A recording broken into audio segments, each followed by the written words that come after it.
Des frais classiques dans le porn, c'est de 8 à 12% en fait. Dans tous les cas, c'est soit ça, soit t'es pas processé. Stripe, pareil, ils ont une politique, ils disent pas de X, mais si vous êtes OnlyFans et que vous faites 6,6 milliards, on peut faire une exception. On a ramené une modèle qui a un soumis, et du coup, le soumis est arrivé avec une cagoule de lapin, et il fait table basse.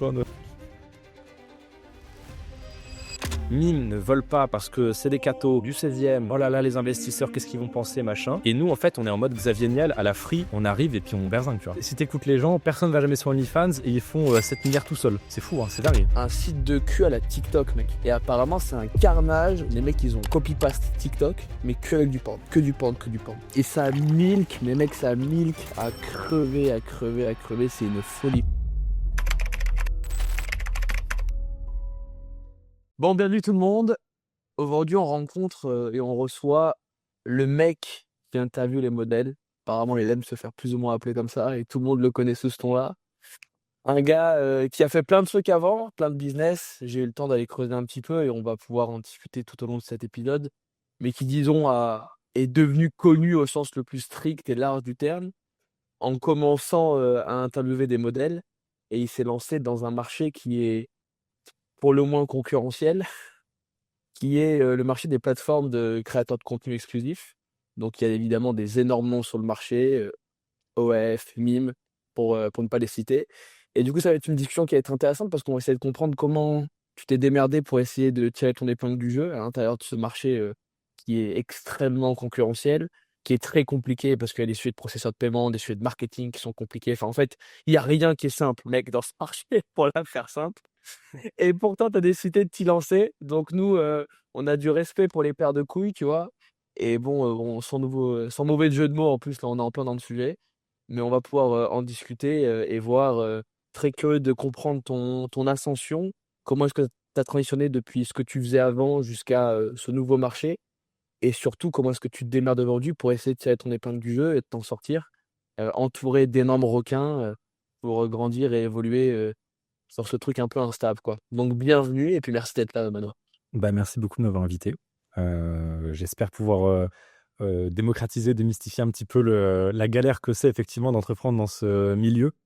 Déjà, les SaaS, c'est dur. Alors, les SaaS, dans ce monde-là, Bah, c'est rien qui est simple. Déjà, les SaaS, c'est dur. Les SaaS Marketplace, c'est encore plus compliqué. Alors, la SaaS Marketplace dans le X, là, tu t'amuses. Non, Là, c'est c'est le truc le plus dur. Hein.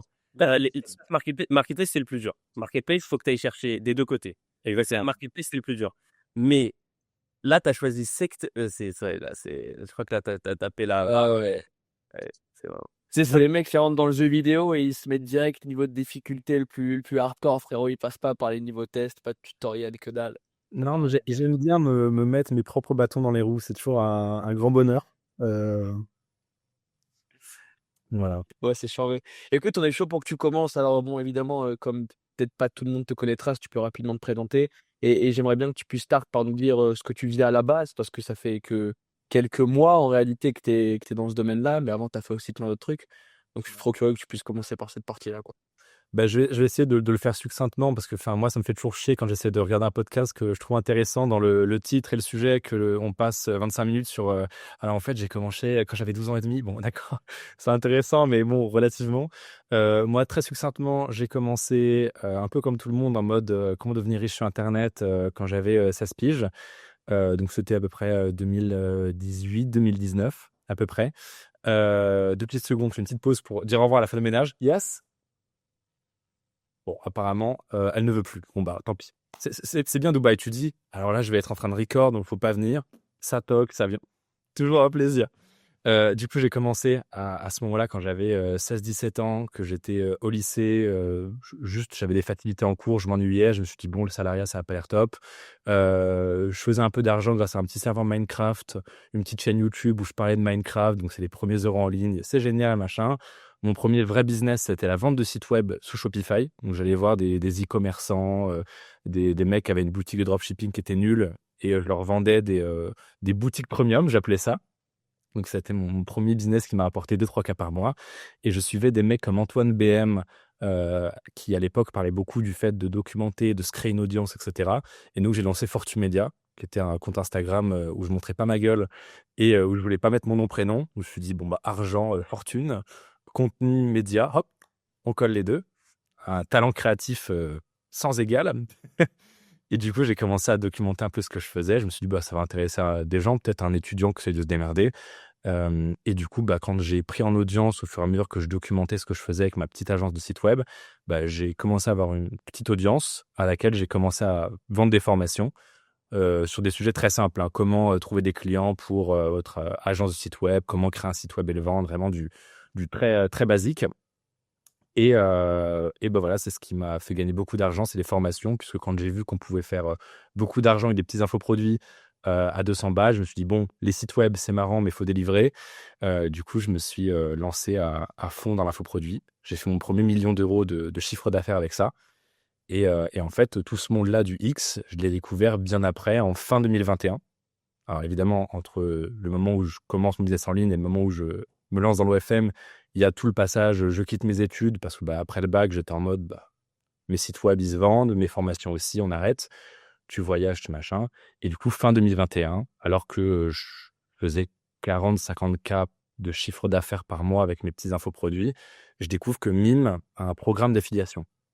Moi, je me dis, mais qu'est-ce que c'est que ça? Je connaissais Mime de par les montants que les influenceuses disaient gagner, etc. Voilà. Et en fait, je découvre que Mime a un programme d'affiliation où si tu parraines une créatrice, tu touches 10% à vie sur ses revenus. Donc, exceptionnel, quoi. Donc, je commence à recruter, à parrainer quelques créatrices. Je reçois les revenus, je me dis, mais c'est exceptionnel. Et du coup, j'ai scalé un petit peu ça. Et quelques mois après, je me suis renseigné sur le sujet parce que je me suis dit, attends, mais aux US, il doit y avoir quelqu'un qui fait ça, qui fait ce business-là.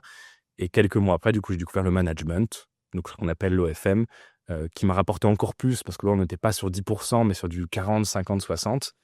Donc, j'ai fait aussi beaucoup d'argent avec ça. Enfin, beaucoup. J'ai pas fait des 6 chiffres par mois. J'ai fait du 5 chiffres par mois, c'était déjà très correct. Ensuite, j'ai lancé une formation sur le sujet. Donc là, c'était à peu près 2023. Et été 2023, je me dis, putain, c'est dommage, on a plein de clients pour la formation. Les mecs font de l'affiliation Mime, ils gagnent de l'argent. Ils font du management, ils gagnent de l'argent.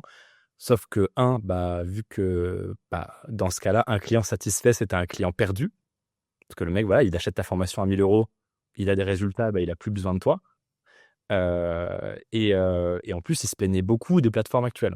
Donc Mime, OnlyFans, etc. Ah, mais il n'y a pas ça, C'est vrai que il n'y a Mime, pas ça. Voilà. Mime, il n'y a pas un taux de On satisfaction. peut en parler, ouais. Voilà. Et du coup, c'est là où j'ai pris la décision de créer Demoiselle, qui est devenue Reveal entre-temps. ok, donc là, tu te dis, voilà, j'ai quoi comme levier? Un peu inconscient des difficultés. Est-ce que c'était inconscient des difficultés que tu allais avoir? Complètement. Complètement. Moi, Dis, j'ai du levier, j'ai des mecs dans ma format, j'ai 800 mecs dans ma format. Sur les 800, il y en a 400 qui vont venir sur ma base. C'est un peu comme ça que tu as raisonné. Hein. Non, mais Kylian, moi, j'étais en mode, dans 6 mois, j'ai OnlyFans. C'est le delusional à mort. J'étais en mode, mais attends, juste tu fais une plateforme un peu mieux foutue, jolie et un peu moins chère, tout le monde va venir. Tout le monde va venir. Et Alors là, on le sort 1 an après, flop. Voilà, Ouais. personne n'y vient. ok. Donc là, donc t'as l'idée qui commence à germer. Tu te dis, ok, putain, j'ai tant de mecs dans ma format. Du coup, l'idée te vient comme ça. Et du coup, comment ça se passe là? Comment tu fais quoi? Tu décides de t'associer, tu recrutes des développeurs, comment tu rentres dans ce milieu-là? Comment le début de projet commence? Comment la vision produit, tu vois, commence? Comment cette graine, elle commence à pousser, tu vois? Le tout premier truc que je me dis, c'est, même si j'étais delusional en mode, dans 6 mois, j'ai OnlyFans, j'étais en mode, bon, c'est un gros projet. Ça, c'est quand même réputé pour être un peu hardcore. Là, de ce que j'ai compris, parce que je comprends pas encore tous les termes à ce moment-là, une marketplace, c'est encore plus dur. Bon, d'accord, parce que tu dois marketer les agences, les modèles, mais aussi les fans. Donc, c'est encore plus compliqué. Et en plus, moi, il y a un truc où je suis pas mauvais, c'est savoir ce sur quoi je suis mauvais, justement. Et donc, en OFM, j'avais fait de l'argent, mais je n'étais pas excellent, en fait. J'ai jamais été excellentissime en OFM. J'ai toujours été bon, mais il y avait des mecs bien meilleurs que moi. Et du coup, je me suis dit, bon, là, il me faut un mec qui soit excellentissime dans le dur, l'OFM dur, c'est-à-dire les features, ce que veulent les agences, ce qui fait la différence en termes de conversion, ce que veulent les modèles, la structure de la chose. Et du coup, en fait, je me suis associé avec, je dirais pas son prénom parce c'est très mec de l'ombre, etc. Mais son prénom, je peux le dire, il s'appelle Maxime, et qui était donc très bien placé dans l'EFM, qui est sur les 6 chiffres avec son agence et qui est précurseur dans plein de domaines, que ce soit les stratégies de dating apps, marketing très underground, black hat. Et donc, je me suis dit, bah, si je veux avoir un mec, c'est lui, en tant qu'advisor, apporteur d'affaires, etc. Et au final, c'était un très, très bon choix, quoi. Ok. Ok. Donc là, tu t'associes, c'est ça? À ce Voilà, moment-là. c'est ça. Je suis désolé, je vais juste dire à la fin du ménage, parce que là, elle arrête pas de. Ah, c'est elle depuis tout à l'heure. Mec, j'ai cru que c'était. Oh, il y a un tournage qui arrive, frérot. Il y a un tournage qui arrive. Alors ça, c'est exceptionnel, c'est qu'elle toque depuis 10 minutes pour me dire c'est bon, j'ai fini, je pars. Ben merci. Ouais, C'est c'est la base. super. Ça, c'est Merci. ouais. En plus, elle a vu, elle m'entendait parler, donc elle savait que j'étais à dispo, quoi. Mais voilà. Bon, c'est top. Pardon, t'en étais où? Excuse-moi. Ok, donc là, tu t'associes donc dès le début, tu t'associes, c'est ça? Ouais, dès le départ. Ok, ok. Et l'idée de t'associer avec un CTO, ça ne te vient pas à l'idée? Euh, Pas vraiment. Moi, je suis très très proche de mes parts. C'est aussi notre différence principale en termes de vision de la boîte.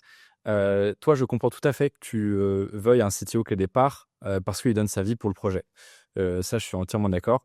Moi, de mon côté, j'étais vraiment très très proche de mes parts et j'avais beaucoup beaucoup de cash à brûler en fait. J'avais beaucoup de cash où j'allais pas j'avais genre Tu savais pas quoi en faire.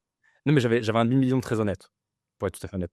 Donc j'étais en mode, en fait, juste si je trouve des mecs carrés qui vont s'investir, même sans part, évidemment, ils s'investiront toujours moins que s'ils ont des parts, ça, c'est sûr et certain. Il y a pas de. Voilà. Mais je me dis, si je trouve des mecs carrés, compétents, ils vont quand même bien s'investir parce que bah, si on a un bon projet stylé, ils vont être contents de pouvoir dire que c'est eux qui l'ont développé. Bien sûr. Donc c'est là où j'ai essayé de compenser. Voilà. Du coup, oui, j'ai cramé énormément de cash. Je crois un quart de million dans le dev. Mais du coup, par contre, oui, j'ai toutes mes parts. Et les mecs, en fait, par contre, j'ai fait un très bon choix, entre guillemets, de dev. Les mecs sont carrés, ils sont pros, ils sont investis.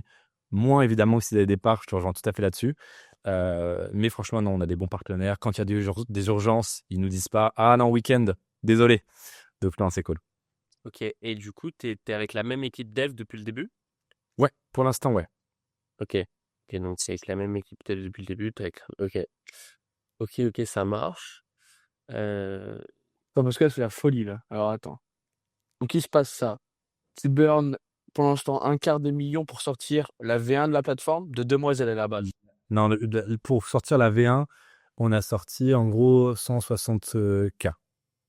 Ok. Bon. Ok, donc ça prend combien de temps? Ça prend 6 mois, 4 mois, 5 mois? Combien de temps ça a pris pour sortir le.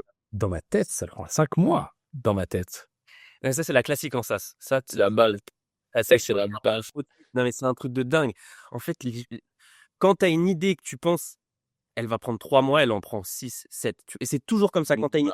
Déjà, quand tu as une idée, tu penses qu'elle va prendre 6 mois, elle prend 12 mois, tu vois. C'est toujours comme ça en SaaS. Tu as des retards de produits Tout le H24. temps. Tout le temps. Et du coup, pour la V1, ça a mis 8-9 mois déjà, donc il faut 1,5 si ce n'est plus. Et pour avoir une version vraiment, vraiment aboutie, ça a mis 1 an et un ou 2 mois. C'est en septembre, en fait, là, donc septembre 2024, qu'on a vraiment eu un produit fini, abouti, stable, qui marchait, qui était fonctionnel. Et qui était vraiment. Donc la V1. Vas-y, qui, je t'en prie. Non, j'ai dit avant, c'était carrément pas fonctionnel, c'est ça? Si, en fait, ça l'était depuis mai, mais mai, juin, juillet, des petits bugs, des petites instabilités, etc. Et c'est aussi pour ça qu'on n'a pas fait venir tous nos modèles, toutes nos agences dessus dès le day one, parce qu'en fait, on savait qu'on n'aurait qu'une cartouche ou deux. Et si on, 100%. voilà, si on faisait venir tout le monde dès le départ et que c'était instable, etc., la première utilisation, la première prise en main du produit serait affreuse. Ouais. Donc, on a préféré prendre quelques modèles d'agences partenaires et un peu en mode, bah, les gars, désolé, ça va moins convertir, mais est-ce que vous pouvez nous aider à faire des retours, etc. En échange, on a garanti des commissions plus basses pour eux, pour leur modèle à vie. Voilà, c'était un deal, machin. Et du coup, ouais, on a eu quelques bêta-testeurs, mais on a fait exprès de ne pas avoir énormément de fans, d'agences, de modèles au départ, quoi. Ok, c'est charmé. Alors donc, depuis cette V1 jusqu'à maintenant, il y a eu le reste de l'investissement qui a été fait. On pourra en discuter parce que les gens pensent que sortir un produit, c'est un investissement, puis rien après. Alors qu'en fait, quand tu sors ce genre de plateforme, tu as plus après qu'au début en général, à grand minima. Euh, Attends, et c'est aussi un investissement de temps qui est énorme. C'est-à-dire que Non, mais tu te rends pas compte des nombres de retours produits, des retours design, tu mets énormément de ton temps en plus de ton argent. C'est pas genre tu donnes ton argent à des devs et hop là, C'est fini. Ouais, c'est fini. C'est bon. Mais Ah non, bien sûr. le produit pop-up, il est comme dans ta tête. Ouais, mais tout le sujet, c'est réussir à expliquer à des mecs qui parlent pas trop la langue humaine de base, parce qu'un dev, c'est quand même ça, stricto sensu. C'est réussir à expliquer à des mecs qui ne sont pas humains une vision d'un mec humain, tu vois. Et c'est là où souvent, il y a pas encore le translator qui a été créé, tu sais, sur Google Translation qui va du dev à l'humain, tu vois. Il serait fou qu'il y ait un mec qui se pense là-dessus un jour, parce que putain, ces connards, ils comprennent pas, ils comprennent rien, quoi. Alors, nous, c'est des gros avantages pour le coup. C'est qu'on est passé du coup par une agence. Je sais que beaucoup ne recommandent pas les agences, etc. Et je pense que dans beaucoup de cas, effectivement, ça va être catastrophique. Moi, maintenant, ayant le recul, je pense que j'ai eu de la chance aussi de tomber sur des bons partenaires. Je suis passé par Chris sur LinkedIn, dont c'est le métier de trouver des bons devs, des bonnes teams de devs. Et je pense que j'ai eu de la chance parce que nous, en fait, dans l'agence avec laquelle on bosse, il y a un mec dedans qui n'est pas dev. Et en fait, son travail, c'est de faire la traduction. Et ça a tout changé. Parce qu'en fait, j'ai discuté de galères justement avec d'autres mecs qui ont fait des SaaS, des plateformes ou autres. Et en fait, c'est le problème numéro un. Et nous, on n'a pas eu. Ça, c'est un truc qu'on a eu de la chance. ça, c'est la folie, ça. Et franchement, c'était génial, quoi. C'est-à-dire qu'on avait un traducteur, comme tu le disais, Alexis. Ouais. Ben, franchement, moi, à chaque fois que je vois un projet qui n'aboutit pas, le mec banqueroute, les mecs stoppent, les mecs burn de l'argent, puis abandonnent et font autre chose, c'est toujours une mauvaise entente entre la partie vision et la partie dev product, tu vois. Où toujours ça se passe mal. Et bon, t'as utilisé un terme un peu choc, t'as dit c'est un flop. Moi, je trouve Ah ça oui. bien. De... Moi, je trouve ça bien parce qu'on est arrivé à une époque où tout le monde montre les gros chiffres, tout le monde parle quand ça va bien, mais il y a peu de gens qui ont les couilles d'expliquer quand ça va mal. Donc, moi, je suis curieux que tu nous expliques ça, tu vois. Je sais ce que c'est que s'investir 5 mois, 6 mois, 7 mois, 8 mois sur un projet, dire à tout le monde que ça va fonctionner, s'engager auprès de tout le monde, auprès de toi-même aussi. Et puis tu retrouver le jour 1, enfin le jour J, ça me fait penser à une certaine période, anyway. Et ce jour-là, il y a tout qui flop, ça fonctionne pas. Qu'est-ce qui s'est passé, mec? Parle-moi-en parce que ça me Bah, en fait, il y a ce qu'on appelle impacte. le problème de réseau, l'effet de réseau. C'est que, comme le disait Kylian au départ, quand tu es une marketplace, pour prendre l'exemple d'Airbnb, bah, pour avoir des mecs qui vont louer des biens, il faut des locataires qui mettent leurs biens. Mais pour que enfin, des hôtes, pardon, qui mettent leurs biens.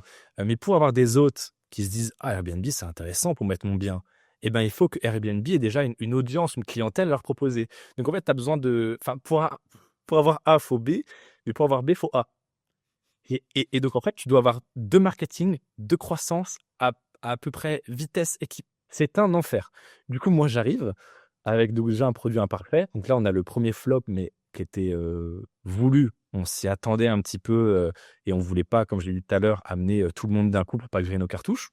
Très bien. Et en septembre, où là, on se dit, les gars, c'est bon. Nous sommes un produit abouti. Venez. Et tu vois ce mème-là où tu as un mec qui gueule tout seul dans le salon et il y a un groupe de gens dans un coin qui, tu sais, qui se regardent tous comme ça et tu as un mec qui se retourne, qui fait et qui se retourne dans le groupe et qui laisse le mec dehors tout seul. C'est exactement ce qui m'est arrivé. J'avais investi 250 000, j'étais trop fier de moi. Je te dis, les gars, Et t'étais on s'en est battu les couilles, quoi. Voilà. t'étais super fan de ton produit. Mais j'étais fan. En plus, ça venait de Bah, Rebrand. t'es même pas sûr, t'es fan. Bah, bien sûr que t'es C'est fan. mon enfant. C'est-à-dire que Ouais. moi, tu peux me cracher dessus, Force Media, machin. Pas de souci.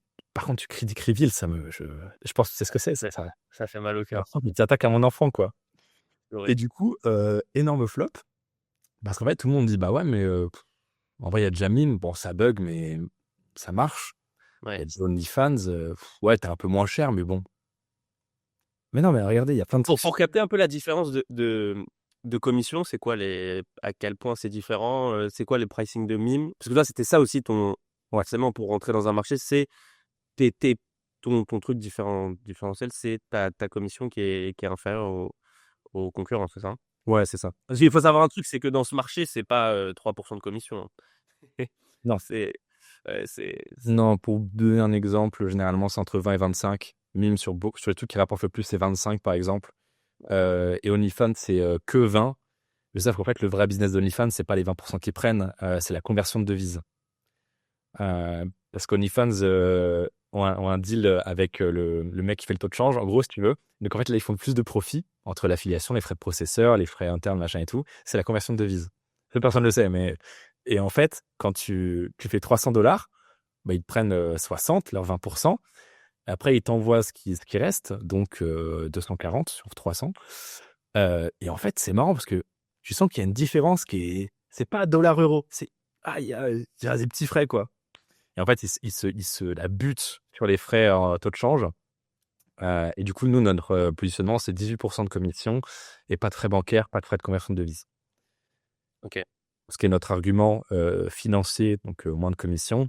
Et après, sinon, en fait, le vrai intérêt de la plateforme, c'est l'optimisation agence modèle. Donc, en termes de features, par exemple, les fans peuvent payer pour envoyer une photo d'eux ou une photo de leur. Je ne fais pas un dessin, ce qui était très demandé, ce qui n'existe pas sur d'autres plateformes.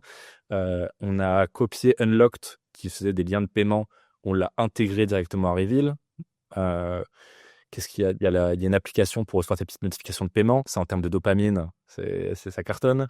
Voilà, on a plein de petits trucs.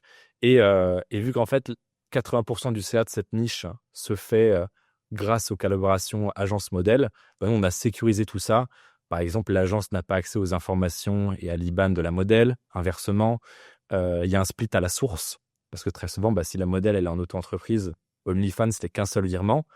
Donc, la modèle doit recevoir 100%, être imposé sur le chiffre d'affaires. Et enfin, c'est intenable. Du coup, nous, on fait 2 virements. Et c'est des petits trucs comme ça qui sont très spécifiques, mais qui, mis bout à bout, font toute la différence en fait, pour une modèle ou une agence. Ok. Ok. Donc là, tu lances, tu te dis que avec ce positionnement-là, ça va bien se passer. On est en septembre. Et c'est quoi la première objection, friction à laquelle tu fais face avec bah, du coup les agences, c'est ça? Bah, tout le monde, surtout les. En fait, parce que bah, il y a cet effet de réseau. Globalement, ce qui revient, c'est mais il n'y a personne sur Reveal. Parce que les agences disent bah, il n'y a pas de modèle. Les modèles disent bah, il n'y a pas de fans. Et les fans disent bah, il n'y a pas de modèle. Ah oui, ok.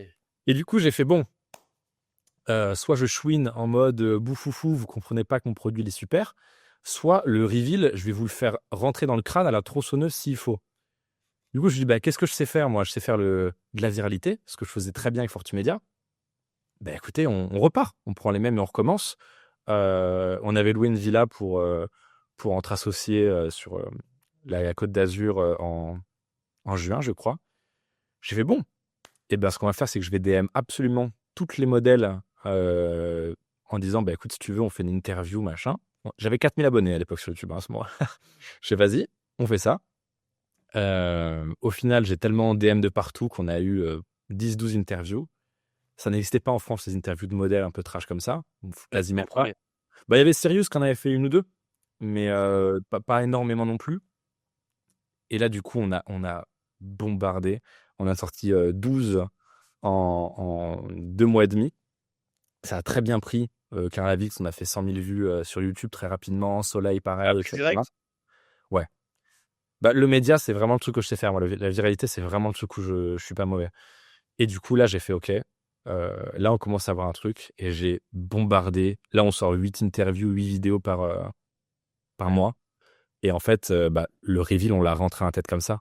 Tu sais, quand tu commences, tu termines. Mais même moi, même moi, je regarde tes interviews. Non, mais moi, je pleure de rire. Moi, mais, mec, tu sais pas les barres de rire que je me suis tapé devant certaines interviews.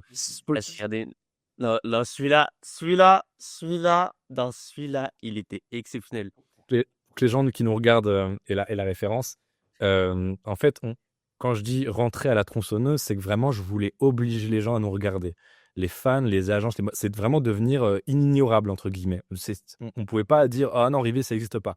Donc déjà, on a brandé Reveal, on met les yeux partout, on met le nom en intro, en outro, partout, on met Reveal pour que ça rentre dans la tête des fans, des agences, des modèles. Aujourd'hui, on entend beaucoup plus Reveal que Mime, par exemple, sur le marché médiatique du contenu exclusif. Et en fait, je me suis dit, mais je vais polluer vos TikTok, je vais polluer vos Insta. Et du coup, je me suis dit, mais on va y aller, quoi. On va faire des phrases marketing, des trucs chocs. Et là, du coup, pour Monsieur Spoky, dernièrement, on a ramené une modèle qui a un soumis, mais c'est un vrai soumis. C'est ça qui est génial, c'est que c'est pas orchestré. C'est vrai, quoi. Et du coup, le soumis est arrivé avec une cagoule de lapin. Et il fait table basse pendant. Mec, Alex, il faut absolument que je regarde cette interview. C'est la dernière. Mec, il y a un soumis qui est rentré à Podspace, mec. Il était comme ça, gros, mec. Il aboyait, gros. C'était n'importe quoi, gros. J'ai envoyé un message à madame. Je lui ai dit, mais c'est fake, c'est pas possible. Et il me dit, non, non, c'est vraiment vrai. Je lui ai dit, mais comment tu fais pour rester sérieux? Genre, comment tu fais pour parler? Il y avait une meuf qui parlait de donjon, hein, mais c'est un truc de, Eh oui. c'est un truc de dingue. Pareil avec la stratégie avec Evan, où on a tout explosé. La vidéo en valeur publicitaire, elle est énorme, quoi. Enfin, elle tourne toutes les vidéos avec Evan, elles tournent encore non-stop. Reveal, reveal, reveal. Evan, Là, c'est la leçon de YouTube. Ah bah ouais. C'est que tu as choisi YouTube. YouTube, c'est incroyable. C'est la seule plateforme où tu as des vues qui tournent en continu. Tu peux t'arrêter de poster, ça Non, mais continue, tu même, vois. surtout qu'on construit tous nos formats de manière à ce qu'ils soient extrêmement shortables, clippables. Et en fait, nous, là, actuellement, on a essayé d'estimer à peu près, on fait 150 millions de vues par mois en clips et shorts sur TikTok et Insta. Parce qu'en fait, les gens, Ok. en fait, fallait faire en sorte que les gens aient intérêt à nous reprendre, nous shorter, nous clipper. Donc, à l'inverse de toutes les téléréalités, les créateurs de contenu qui font ouin ouin, on reprend mon contenu, on ne crédite pas. Nan, nan. Nous, on a fait prenez, créditez pas, c'est mais si vous créditez, shortez, clippez, reprenez, réactez, on ne strike rien.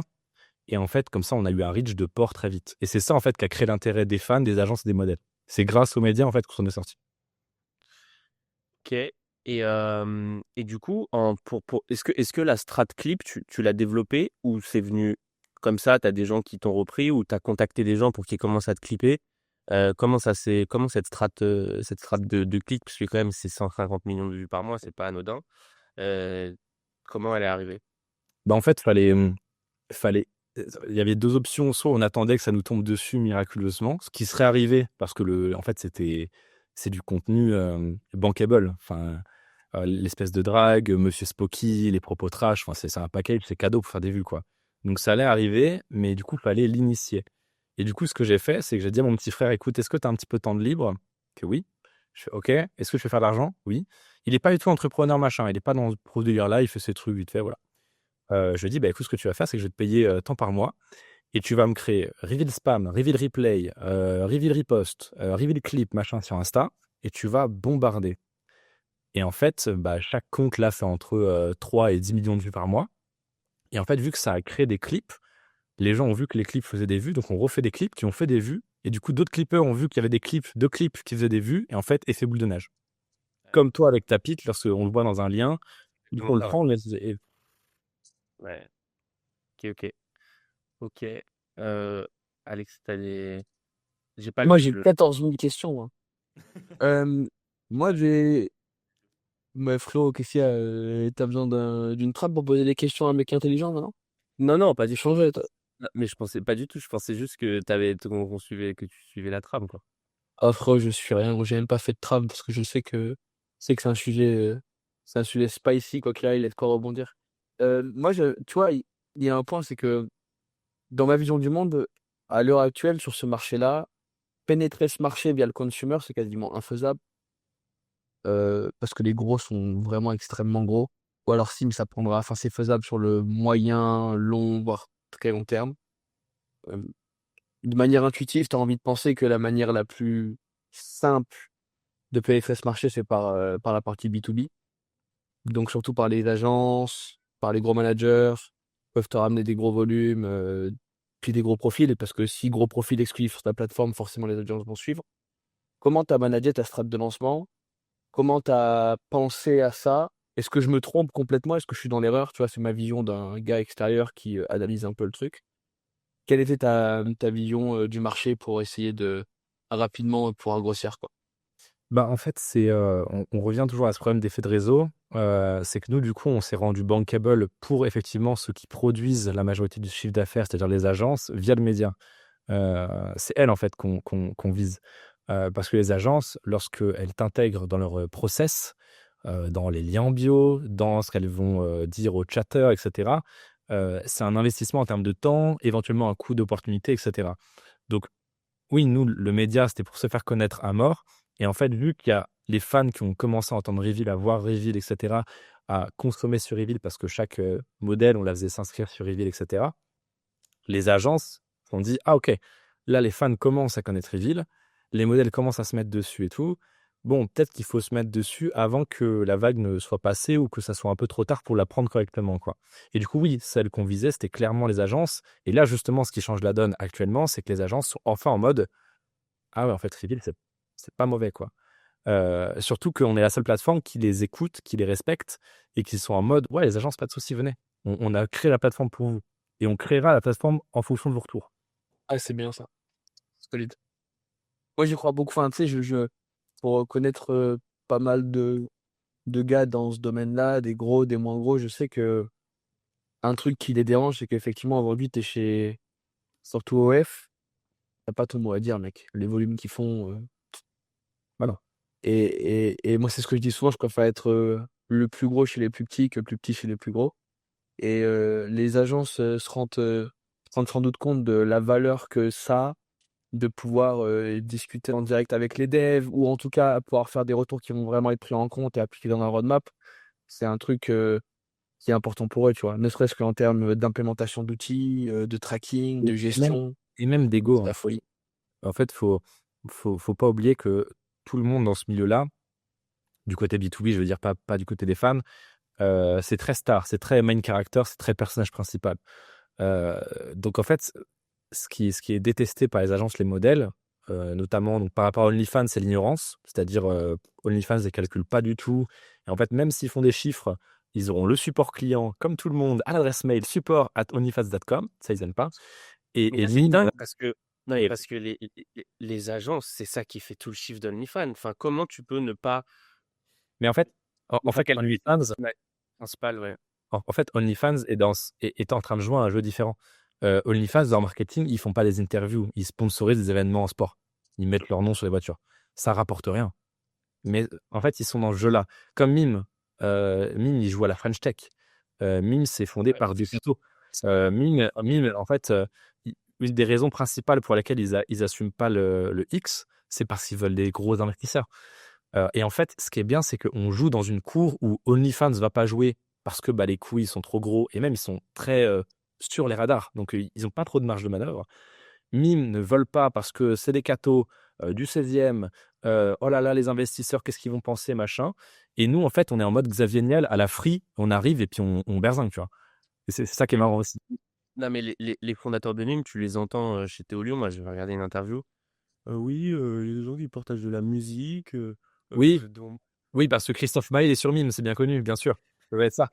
Ouais, non, mais Mime, en fait, ils ont une formulation qui est folle. C'est au lieu de dire 95% de notre chiffre d'affaires provient du X, et encore 95%, je suis gentil, ils disent non, non, mais c'est seulement 30% de nos créateurs. Oui, mais quelle proportion de chiffre d'affaires? Et ça, évidemment, ils entendent moins dessus, quoi. ouais, non, c'est sûr. Moi, il y a un sujet, quand même, que je pense que tu as dû rencontrer. C'est un sujet de conversion. C'est que les fans, ils ont déjà un compte sur OnlyFans. Ça veut dire que ils sont déjà créé un compte sur la plateforme. Est-ce que, ça je pense que quand même c'est un sujet, est-ce que actuellement, en tout cas, sur le marché français, ta plateforme convertit moins que un OnlyFans parce que les fans ont la friction de se recréer un compte? Il y a toujours de la friction parce que les gens ont forcément des habitudes de consommation. Donc, si effectivement, demain, bah, toi, tu es sur Netflix, imaginons, tu as ton compte Netflix, tu as ton abonnement Netflix, tu as tes films Netflix, tes séries Netflix, nanana. Là, il y a You qui vient de sortir, bah, forcément, tu vas regarder You parce que tu as regardé les saisons précédentes sur Netflix. Bon, tu as ton compte, machin. Et forcément, bah, si demain, il y a une grosse série dont tout le monde parle et qui est sur Prime, tu vas être en mode ah putain, je suis tenté, mais il y en a certains, dans peut-être 25% des cas, tu vas craquer, ou des fois, ça va pas être assez. Putain, faut te réinscrire, faut télécharger l'application, créer un compte, payer, t'engager. Ah, ouais, ok. Bon, imaginons, il y a 25% des cas où tu passes à l'action, tu vas chez Prime. Bah après, ça va être le travail de Prime de te garder, machin chose. Si dans 2 mois, tu as ton acteur préféré qui va sur Prime, qui sort un show en plus, là, en fait, ça va venir se rajouter. Et en fait, au fur et à mesure, plus, pour donner l'exemple de Reveal, plus il va y avoir de modèles, de concepts, de coûts marketing, de bruit autour de Reveal, plus les gens vont convertir. C'est un effet boule de neige, en fait. C'est comme l'effet de réseau. Au début, ça t'handicape énormément parce que pour avoir des fans, faut des modèles, nanana, ainsi de suite. La conversion, elle n'est pas très bonne parce que tu commences, c'est du X, carte bancaire, etc.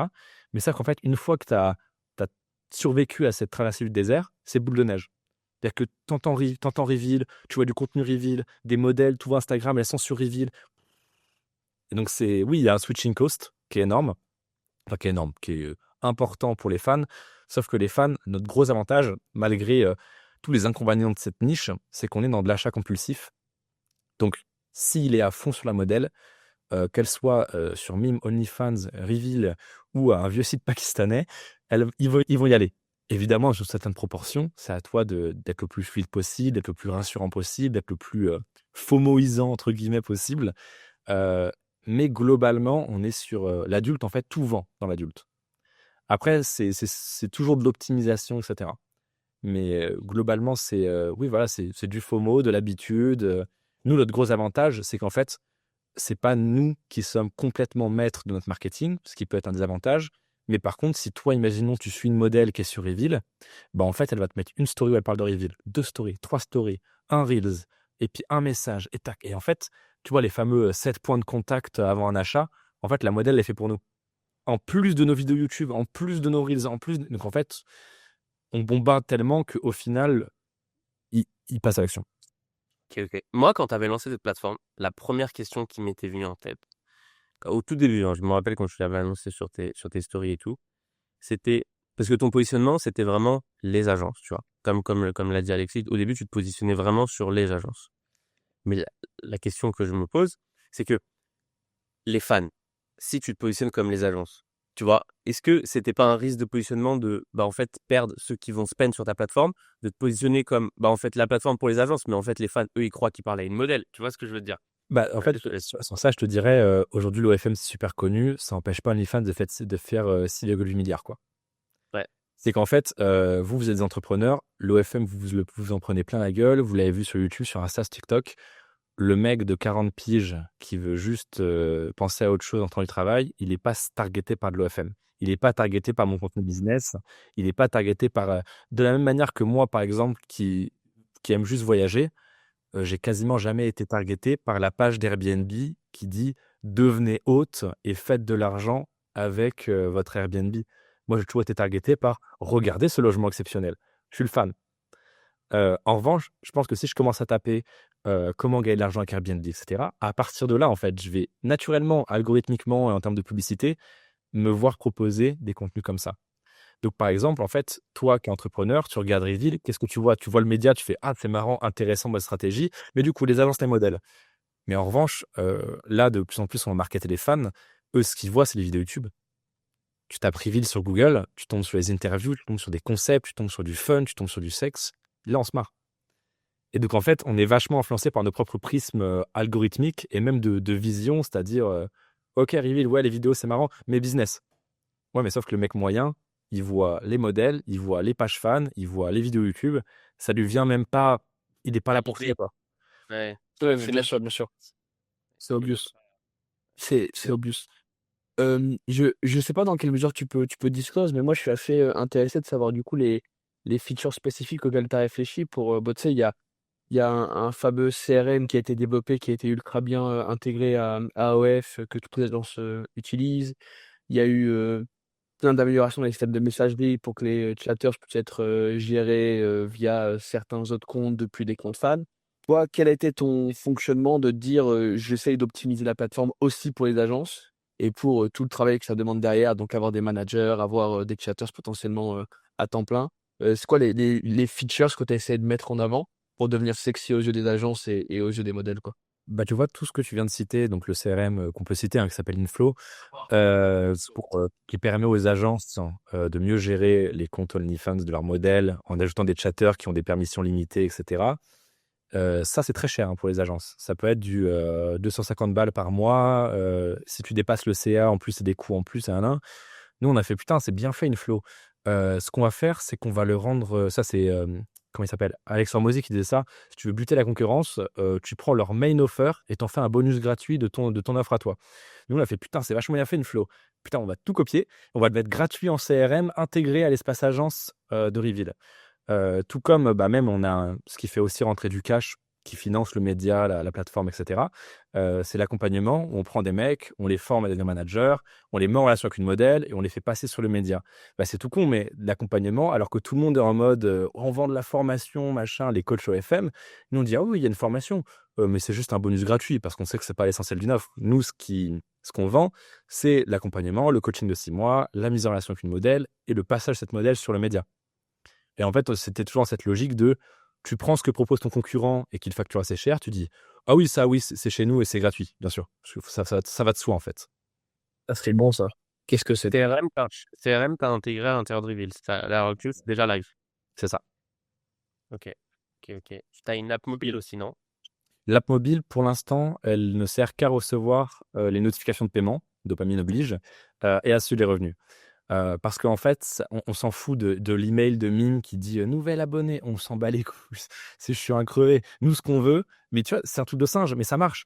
C'est que quand ton chatter il fait une vente, t'as les notifs reveal. T'as les notifs reveal. Tu vois là, il y a 13 minutes, je suis sur le dashboard d'une modèle là, je sais pas si on va voir. Juste là, bon, c'est inversé du coup, mais lien de paiement vendu 160 €. Et du coup, tu as avec un petit emoji billet. Et si j'avais pas mis mon téléphone en silencieux pour ce podcast-là, vous auriez entendu tching de Shopify. Parce qu'on a juste copié ce qui rendait fou les entrepreneurs à l'époque. On a fait, fais pareil. Qui rend fou toujours les gens, ils adorent ce bruit. Hein. Les adore. Ouais, frérot. Même les mecs qui se lancent dans l'e-com aujourd'hui, même des mecs, alors, ceux qui sont très gros, ils ont stoppé parce qu'au bout d'un moment, quand tu fais quelques centaines de milliers par mois, ça devient une sonnerie lisse et vibrante toute la journée. Mais mec, ouais, non, de personnes qui ont été bercées par ces mots, par ça, c'est assez dingue, ouais. Je fais tout ça, il a été vraiment extrêmement bon là-dessus. Il y a Ok. Apple Pay sur Non, pas pour l'instant. Ok. La seule plateforme de contenu exclusif qui a une forme d'Apple Pay, enfin qui a Google Pay, c'est FanView. Mais en fait, c'est parce que leur investisseur, c'est Google. Donc forcément, c'est plus simple. Ok. Bon, Le jour où Apple autorise cette utilisation, Je suis riche. Bah, mais tu rigoles, mais tu vois, Unlock, eux, ils avaient Apple Pay, ils ont bossé avec Stripe pendant longtemps, et après, ils se sont fait ban de Stripe. J'ai parlé au fondateur il n'y a pas très longtemps, et il m'a expliqué que, d'ailleurs, il m'a dit du bien de toi, et il m'a expliqué que, à partir du moment où Apple Pay, c'est incroyable la puissance d'Apple Pay et le taux de conversion d'Apple Pay, c'est un truc de c'est complètement dingue. Et il m'a expliqué depuis qu'ils ont plus Apple Pay, c'est c'est vraiment. mais oui, mais imagine, frérot, la friction qu'il y a pour open une image ou open un content, frérot, intégrer la carte et WhatsApp. Mais frérot, ça, en comparaison à un double clic. Ouais, ouais. Non, c'est sûr. Non, mais c'est Double. Et dit, ouais. c'est n'importe quoi. C'est n'importe quoi. Après, la moitié mais un peu plus de la moitié des gens qui consomment du contenu exclusif sont pas forcément sur Apple. Mais ceux qui sont sur Apple ont souvent un peu plus de moyens. Donc effectivement, ouais. Ça, c'est intéressant, ça. Ah ouais. T'as, c'est quoi le persona de. Tu vois Bah, alors là, je vais balancer ma petite phrase de connard que j'aime bien sortir tout le temps. Si tu as 3 types de clients, tu as en gros les frustrés, c'est ceux qu'on imagine toujours. Voilà, c'est le cliché, tu es dans sa cave tout seul en Normandie. Voilà. Les curieux, donc c'est ceux qui se laissent tenter une fois. Tu sais, ils vont dépenser quelques centaines d'euros, enfin, de quelques dizaines à quelques centaines d'euros. Et les blindés, où eux, c'est des mecs qui ont une bonne situation, qui sont dentistes, avocats, businessman, et en fait qui prennent plaisir à rincer une meuf en fait. Ce qui les fait kiffer, ce qui les font kiffer, c'est de voir la meuf et de lui envoyer des pourboires. Ils achètent même pas de médias, ils envoient des pourboires et après ils vont voir le sac Birkin qu'elle va être en story et qui vont dire c'est moi qui lui ai payé. C'est ça, en fait, c'est cette mentalité. C'est l'ego? C'est de l'ego, c'est le truc de provider un peu, c'est le truc de la femme mérite. C'est aussi c'est des gens qui ont souvent une position de pouvoir et qui, ce faisant, vont aimer ressentir l'inverse dans une relation transactionnelle avec une femme, en fait. Ouais, bah, il y a même plein de dérives qu'on voit avec les. Parce qu'en fait, donc, il y a les soumis qui arrivent en cagoule de lapin, mais il y a aussi beaucoup de soumis financiers, ouais, qui sont juste des mecs qui payent qui donnent de l'oseille. Enfin, moi, j'ai rencontré une meuf en parallèle que j'ai en tête. Je pourrais balancer des noms plus tard, mais là, pour un record, je peux pas trop discuter. Et cette meuf-là, il y a des gars qui. Il y a un mec spécifique assez connu dans le PAF, tu vois, qui lui file sa CB. Et la meuf dépense ce qu'elle souhaite. Et au plus elle dépense son oseille de manière insensée et complètement frustrante pour le gars, au mieux c'est parce qu'il a l'impression de se faire vraiment pas respecter. Donc, ces lives-là sont dingues. Ouais, et puis même, vous voyez, monsieur Spocky, par exemple, c'est un mec, il a un métier qui rapporte, quoi. Ah, il a un métier, ce gars-là? Bien sûr. Qui rapporte bien, même. Ok, il travaille. C'est-à-dire qu'en fait, les gens, par contre, statistiquement, tu vas à Paris, tu descends dans la rue, tu marches 100 mètres, tu as croisé 2-3 personnes qui aiment bien se faire brûler les bourses avec une bougie, tu vois, pour dire les choses très crûment. Et en fait, les gens, Dans le 8, dans le 6 et dans le 16, apparemment. Au plus tu t'approches du triangle d'or, au plus c'est vrai, a priori. non mais voilà, c'est qu'en fait, c'est un marché énorme, tu vois. Enfin, si t'écoutes les gens, personne ne va jamais sur OnlyFans et ils font 7 milliards tout seuls. C'est fou, hein, c'est dingue. Ouais. C'est, oh là, comme ça. Et même Mime, c'est, je sais pas si je peux dire, c'est plusieurs centaines de millions par an. C'est majoritairement sur le marché français. Mais personne n'y va, personne consomme. C'est fou, c'est dingue. Si t'écoutes les gens. Ouais, non, non, c'est sûr. D'ailleurs, ça, c'est un truc intéressant. C'est quand un fan, il fait un prélèvement, il y a marqué quoi sur son RIB bancaire? Si c'est Mime, Air Media SAS, c'est Reveal, Toi. PM Industrie SAS. Ok. Ah, ça marche. Ok. Facturation discrète, oblige. En fait, tu peux aussi faire un truc clean envers les fans. Encore une fois, moi, je suis pas du tout dans le. On en rigole parce que oui, c'est marrant, mais moi, je suis même pour. Même si je n'étais pas créateur d'une plateforme, là, je prêche pour ma paroisse, c'est clair. Mais je trouve ça bien qu'il y ait une sorte d'exutoire, en fait, comme ça, en ligne, euh, anonyme, où les gens peuvent payer pour assouvir leurs fantasmes, même les plus bizarres, en fait. Encore une fois, un mec qui a assouvi ses fantasmes par procuration, à distance, en payant. Bah, si c'est bizarre et que la personne en face, elle est OK de le faire et qu'elle est payée pour, bah, ça lui évite peut-être de faire des bêtises dans la vraie vie ou d'avoir une frustration interne.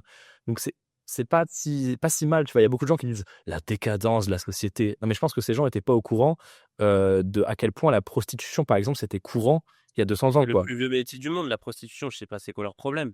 C'est le plus vieux. La prostitution qui est plus. Vraiment, mais ça, c'est bien sûr. Bien sûr, bien sûr, bien sûr. Et même, genre, il y a plein d'histoires. Genre, je connaissais, mec, un russe assez connu dans le domaine. Bon, après, ils ont eu des galères, mais c'est un gars qui littéralement a pris des tapins dans la rue et les a fait tourner dans des webcams, tu vois.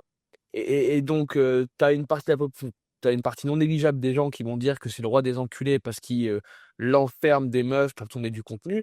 Mais l'autre partie qui va dire que c'est un gars qui a évité à des meufs de continuer à se prostituer et qui ont réussi du coup à gagner un peu plus d'amour-propre et un peu plus de sérénité dans leur life, quoi. Non, mais Et comment elle me fasse. non, mais ça, c'est d'être sur le bois de Boulogne à 23h, tu te les gèles, tu lèches deux boules, tu prends 50 balles, ou c'est de vendre un média privé sur Reveal et que tu prends 50. C'est quoi? Non, mais Les cas. surtout que oui, enfin, sur Reveal et même sur les plateformes, il y a beaucoup d'anciennes escortes où effectivement, même j'en ai eu en interview certaines qui me disent, bah franchement, sans les plateformes, je ne serais pas où je serais aujourd'hui parce que bah, quand j'étais escorte, une fois on m'a violenté, une fois j'avais posé des limites qu'on n'a pas respectées. Qu'on soit clair, les plateformes, c'est pas de la prostitution, c'est de la vente de contenus digitaux. Il y a beaucoup de gens qui disent ah bah Mime ou Reveal ou OnlyFans, c'est des proxénètes 2.0. Mais attends, mais avec cette logique, donc toute entité qui gagne de l'argent grâce au porno, c'est du proxénétisme. Donc Canal+, c'est du proxénétisme. Donc Pornhub aussi. En fait, ça a aucun sens, tu vois. Ça a absolument aucun sens. Mais dans tous les cas, oui, je pense que c'est bien qu'il y ait une ou des safe places, entre guillemets, où les fans peuvent avoir une sorte d'exutoire où ils payent pour assurer leurs fantasmes, que les modèles aient un ascenseur social énorme, parce que moi, je connais des modèles qui sont passés de galérer à gagner 2K, même des mamans qui... alors oui, on dit, ah maman, mais ils trouvent pour leur enfant. Ouais, mais en fait, la maman, avant, elle était femme de ménage à 1002, maman célibataire, 3 enfants, parce que le mec s'était barré, en fait, à la première difficulté. Bah ouais, là, en fait, avec ses 15K de chiffre d'affaires par mois, et tout son temps libre pour voir ses enfants, bah, je pense que oui, c'est une meilleure situation. Ouais. Non, mais c'est sûr. Ça a donné plus de pouvoir, ça a simplifié les choses pour les modèles. Hein, ça, c'est une évidence, quoi. C'est quoi les donc là, en gros, bon, tu t'es dit que toi, ton système, c'est utiliser ta zone de génie. Tu vois, tu bon pour créer de la vérité, du coup, tu te mets à fond dedans, tu fais que ça, tu runs ça. C'est quoi ta vision? C'est quoi les next steps? C'est quoi la roadmap? Continuer là-dedans, développer d'autres trucs? Ce que tu peux discuter évidemment, parce qu'il y a une partie stratégique que tu dois garder pour toi, j'imagine. Mais c'est dans quelle dynamique là? Bah, je peux le dire. On va continuer à utiliser les leviers qu'on utilise déjà, c'est-à-dire le média, etc. De plus en plus, il va y avoir des modèles qui vont parrainer leurs copines. C'est tout con, donc tu as un effet domino parce qu'on fait de l'affiliation, 5% à vie. On a aussi donc les agences qui vont de plus en plus, bah, c'est tout con, même l'OFM nous bénéficie beaucoup dans le sens où l'OFM, ça reste beaucoup des gens égaux, et c'est complètement OK, hein. C'est des mecs qui ont un certain ego, qui aiment bien flex, par exemple. Bah, en fait, plus tu as des mecs qui screenent leurs notifs de paiement Reveal, plus tu as des agences qui vont sur Reveal, et plus tu as des mecs qui flexent sur dashboard, plus tu as d'agences qui veulent flex des dashboards et ainsi de suite. Donc, on a ces leviers de croissance-là.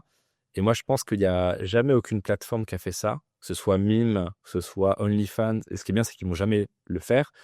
C'est marketer les fans directement. Mime, OnlyFans, elles sont dépendantes de leur croissance via leur modèle. Parce que je pense que 90% des inscriptions se font via des modèles. C'est le mec qui est sur Instagram qui voit un lien OnlyFans Mime Reveal et qui s'inscrit via la modèle. Il crée un compte via le modèle. Donc, en termes de croissance, très positif parce qu'on travaille pour toi, mais négatif parce que tu ne maîtrises pas toute la chaîne de production. Moi, ce que j'aimerais bien faire, c'est en fait que Reveal devienne une sorte de Instagram du X. Et qu'en fait, tu ailles sur reveal.me pour t'inscrire, même avant de connaître des modèles, pour voir du contenu en scroll comme ça, quoi. Donc, c'est ça qu'on va essayer de marketer dans les prochains mois. Donc que la brand devient plus powerful que le simple feature d'aller voir un profil spécifique ou un C'est modèle. ça. C'est ça. OK. Et donc comment dans ta vision, si tu peux disclose, tu rends Reveal plus mass market et plus consumer centric que ce qu'il est déjà? Comment est-ce que tu excites une personne ou comment est-ce que tu encourages une personne lambda du mass market à se dire: «Vas-y, j'ai envie d'y aller juste pour faire un tour et voir ce qui se passe dedans, quoi»? Bah, tu dis la version non censurée des comptes Instagram de tes influenceuses préférées, et ça, c'est pas mal. En fait, c'est ça, on va toujours utiliser nos collaboratrices. Et elles le sont complètement OK, hein, parce que plus la plateforme prend, plus aussi elles encaissent derrière. En fait, toi, on va vraiment se vendre comme l'Instagram sans censure, l'Instagram pour l'Instagram du cul, entre guillemets, tu vois, si on veut le marketer, machin, comme ça. Hem Et en fait, tu peux imaginer plein de choses. Plus tu es créatif dans ton marketing, mieux ça marche. Tu peux dire, par exemple, il y avait un Reels d'une modèle qui avait bien marché comme ça, en mode, quand il voit ma galerie photo pendant notre date, et elle fait oh, oh, comme ça. Et en fait, tu vois derrière des nudes d'elle, etc. Et tu peux faire en sorte que le mec dise, mais c'est quoi? Elle a dit, non, non, c'est mon compte Reveal. Mais c'est quoi Reveal? Bah, c'est Instagram, mais en plus.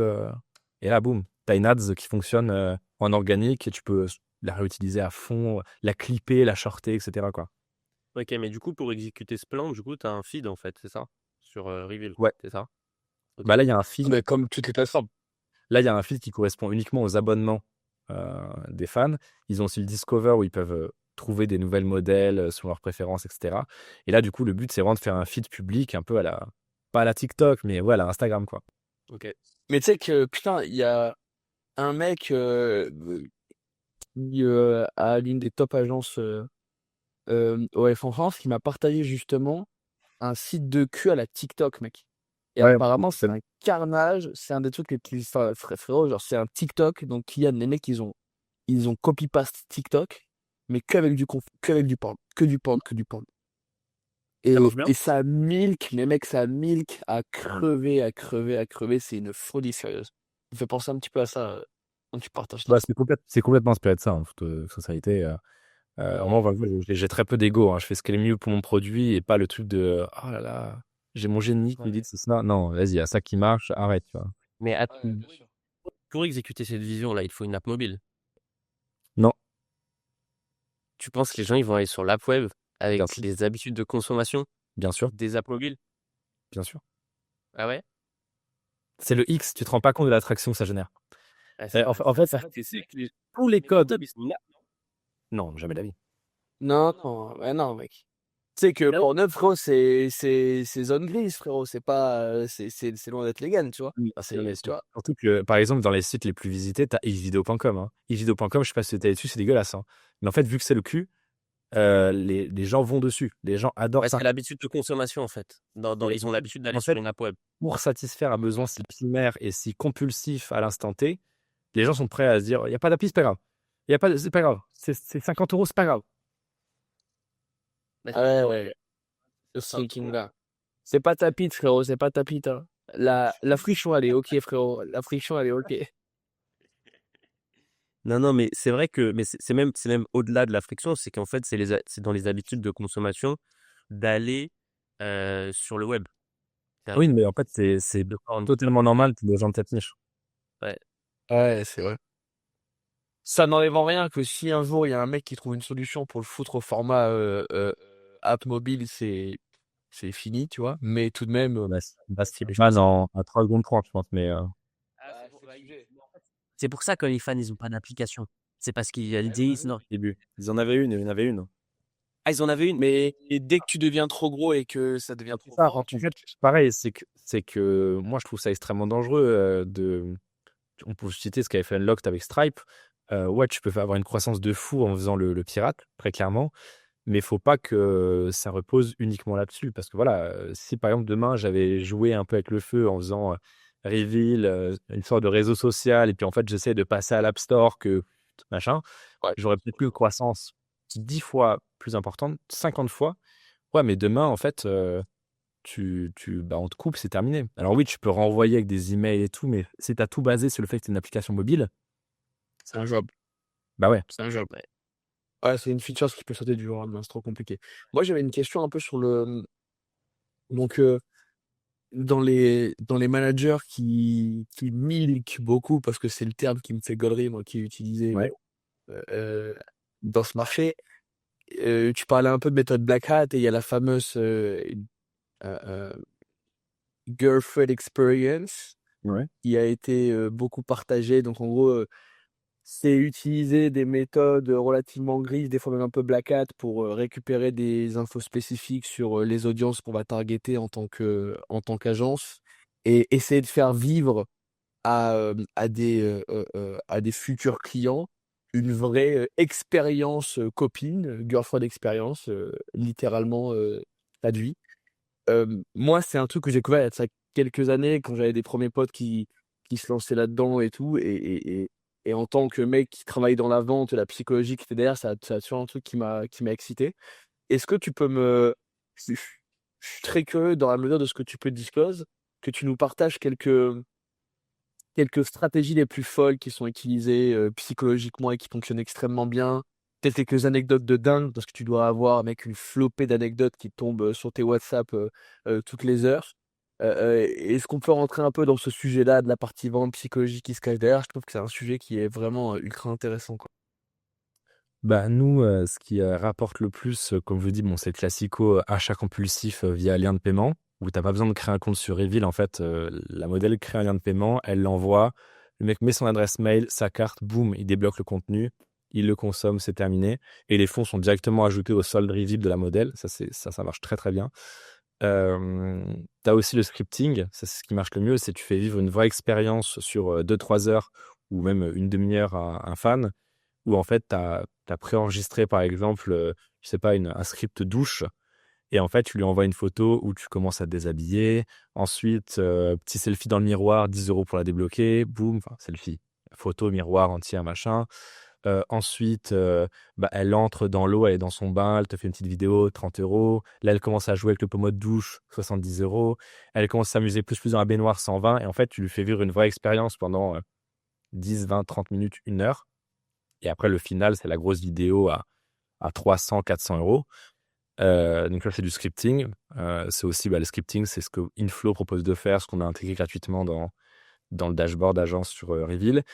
Et sinon, oui, tu as les GFE, donc les Girlfriend Experience. Mais très souvent, en fait, c'est des choses consenties. C'est-à-dire qu'en fait, les mecs payent en disant, voilà, j'ai envie que tu sois ma copine pendant quelques mois, que le matin, j'ai un message de toi en mode coucou, t'as bien dormi. Et c'est pas que du sexe. Les GFE, ça se vend très cer.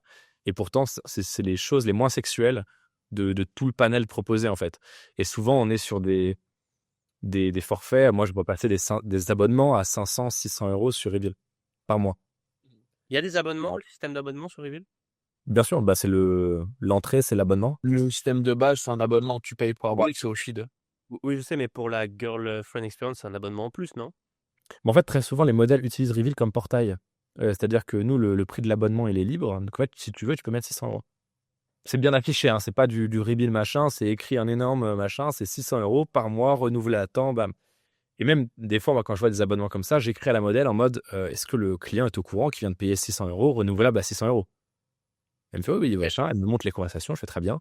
Et souvent, en fait, les mecs payent en mode pendant un mois, 2 mois, je veux que tu sois ma girlfriend, je veux des messages de toi le matin, des petites photos de toi mignonnes, des petits je t'appelle 15 minutes comme ça, etc. Mais c'est le truc le moins sexuel. Et c'est le truc qui se vend le plus cher aussi. Ouais, C'est je donne dingue. l'argent à crever. Ouais. Non, mais c'est dingue parce que, tu vois, pareil, il y a j'étais chez Oussama il y a genre 1 an et quelques, et il y a une actrice porno qui loge régulièrement à la maison. Et en gros, elle est escorte, etc. Elle va faire des dîners, tu vois.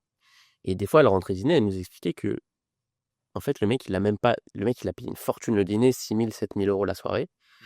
Et en fait, il a juste demandé de la compagnie. Genre, il a pas demandé de trucs sexuels.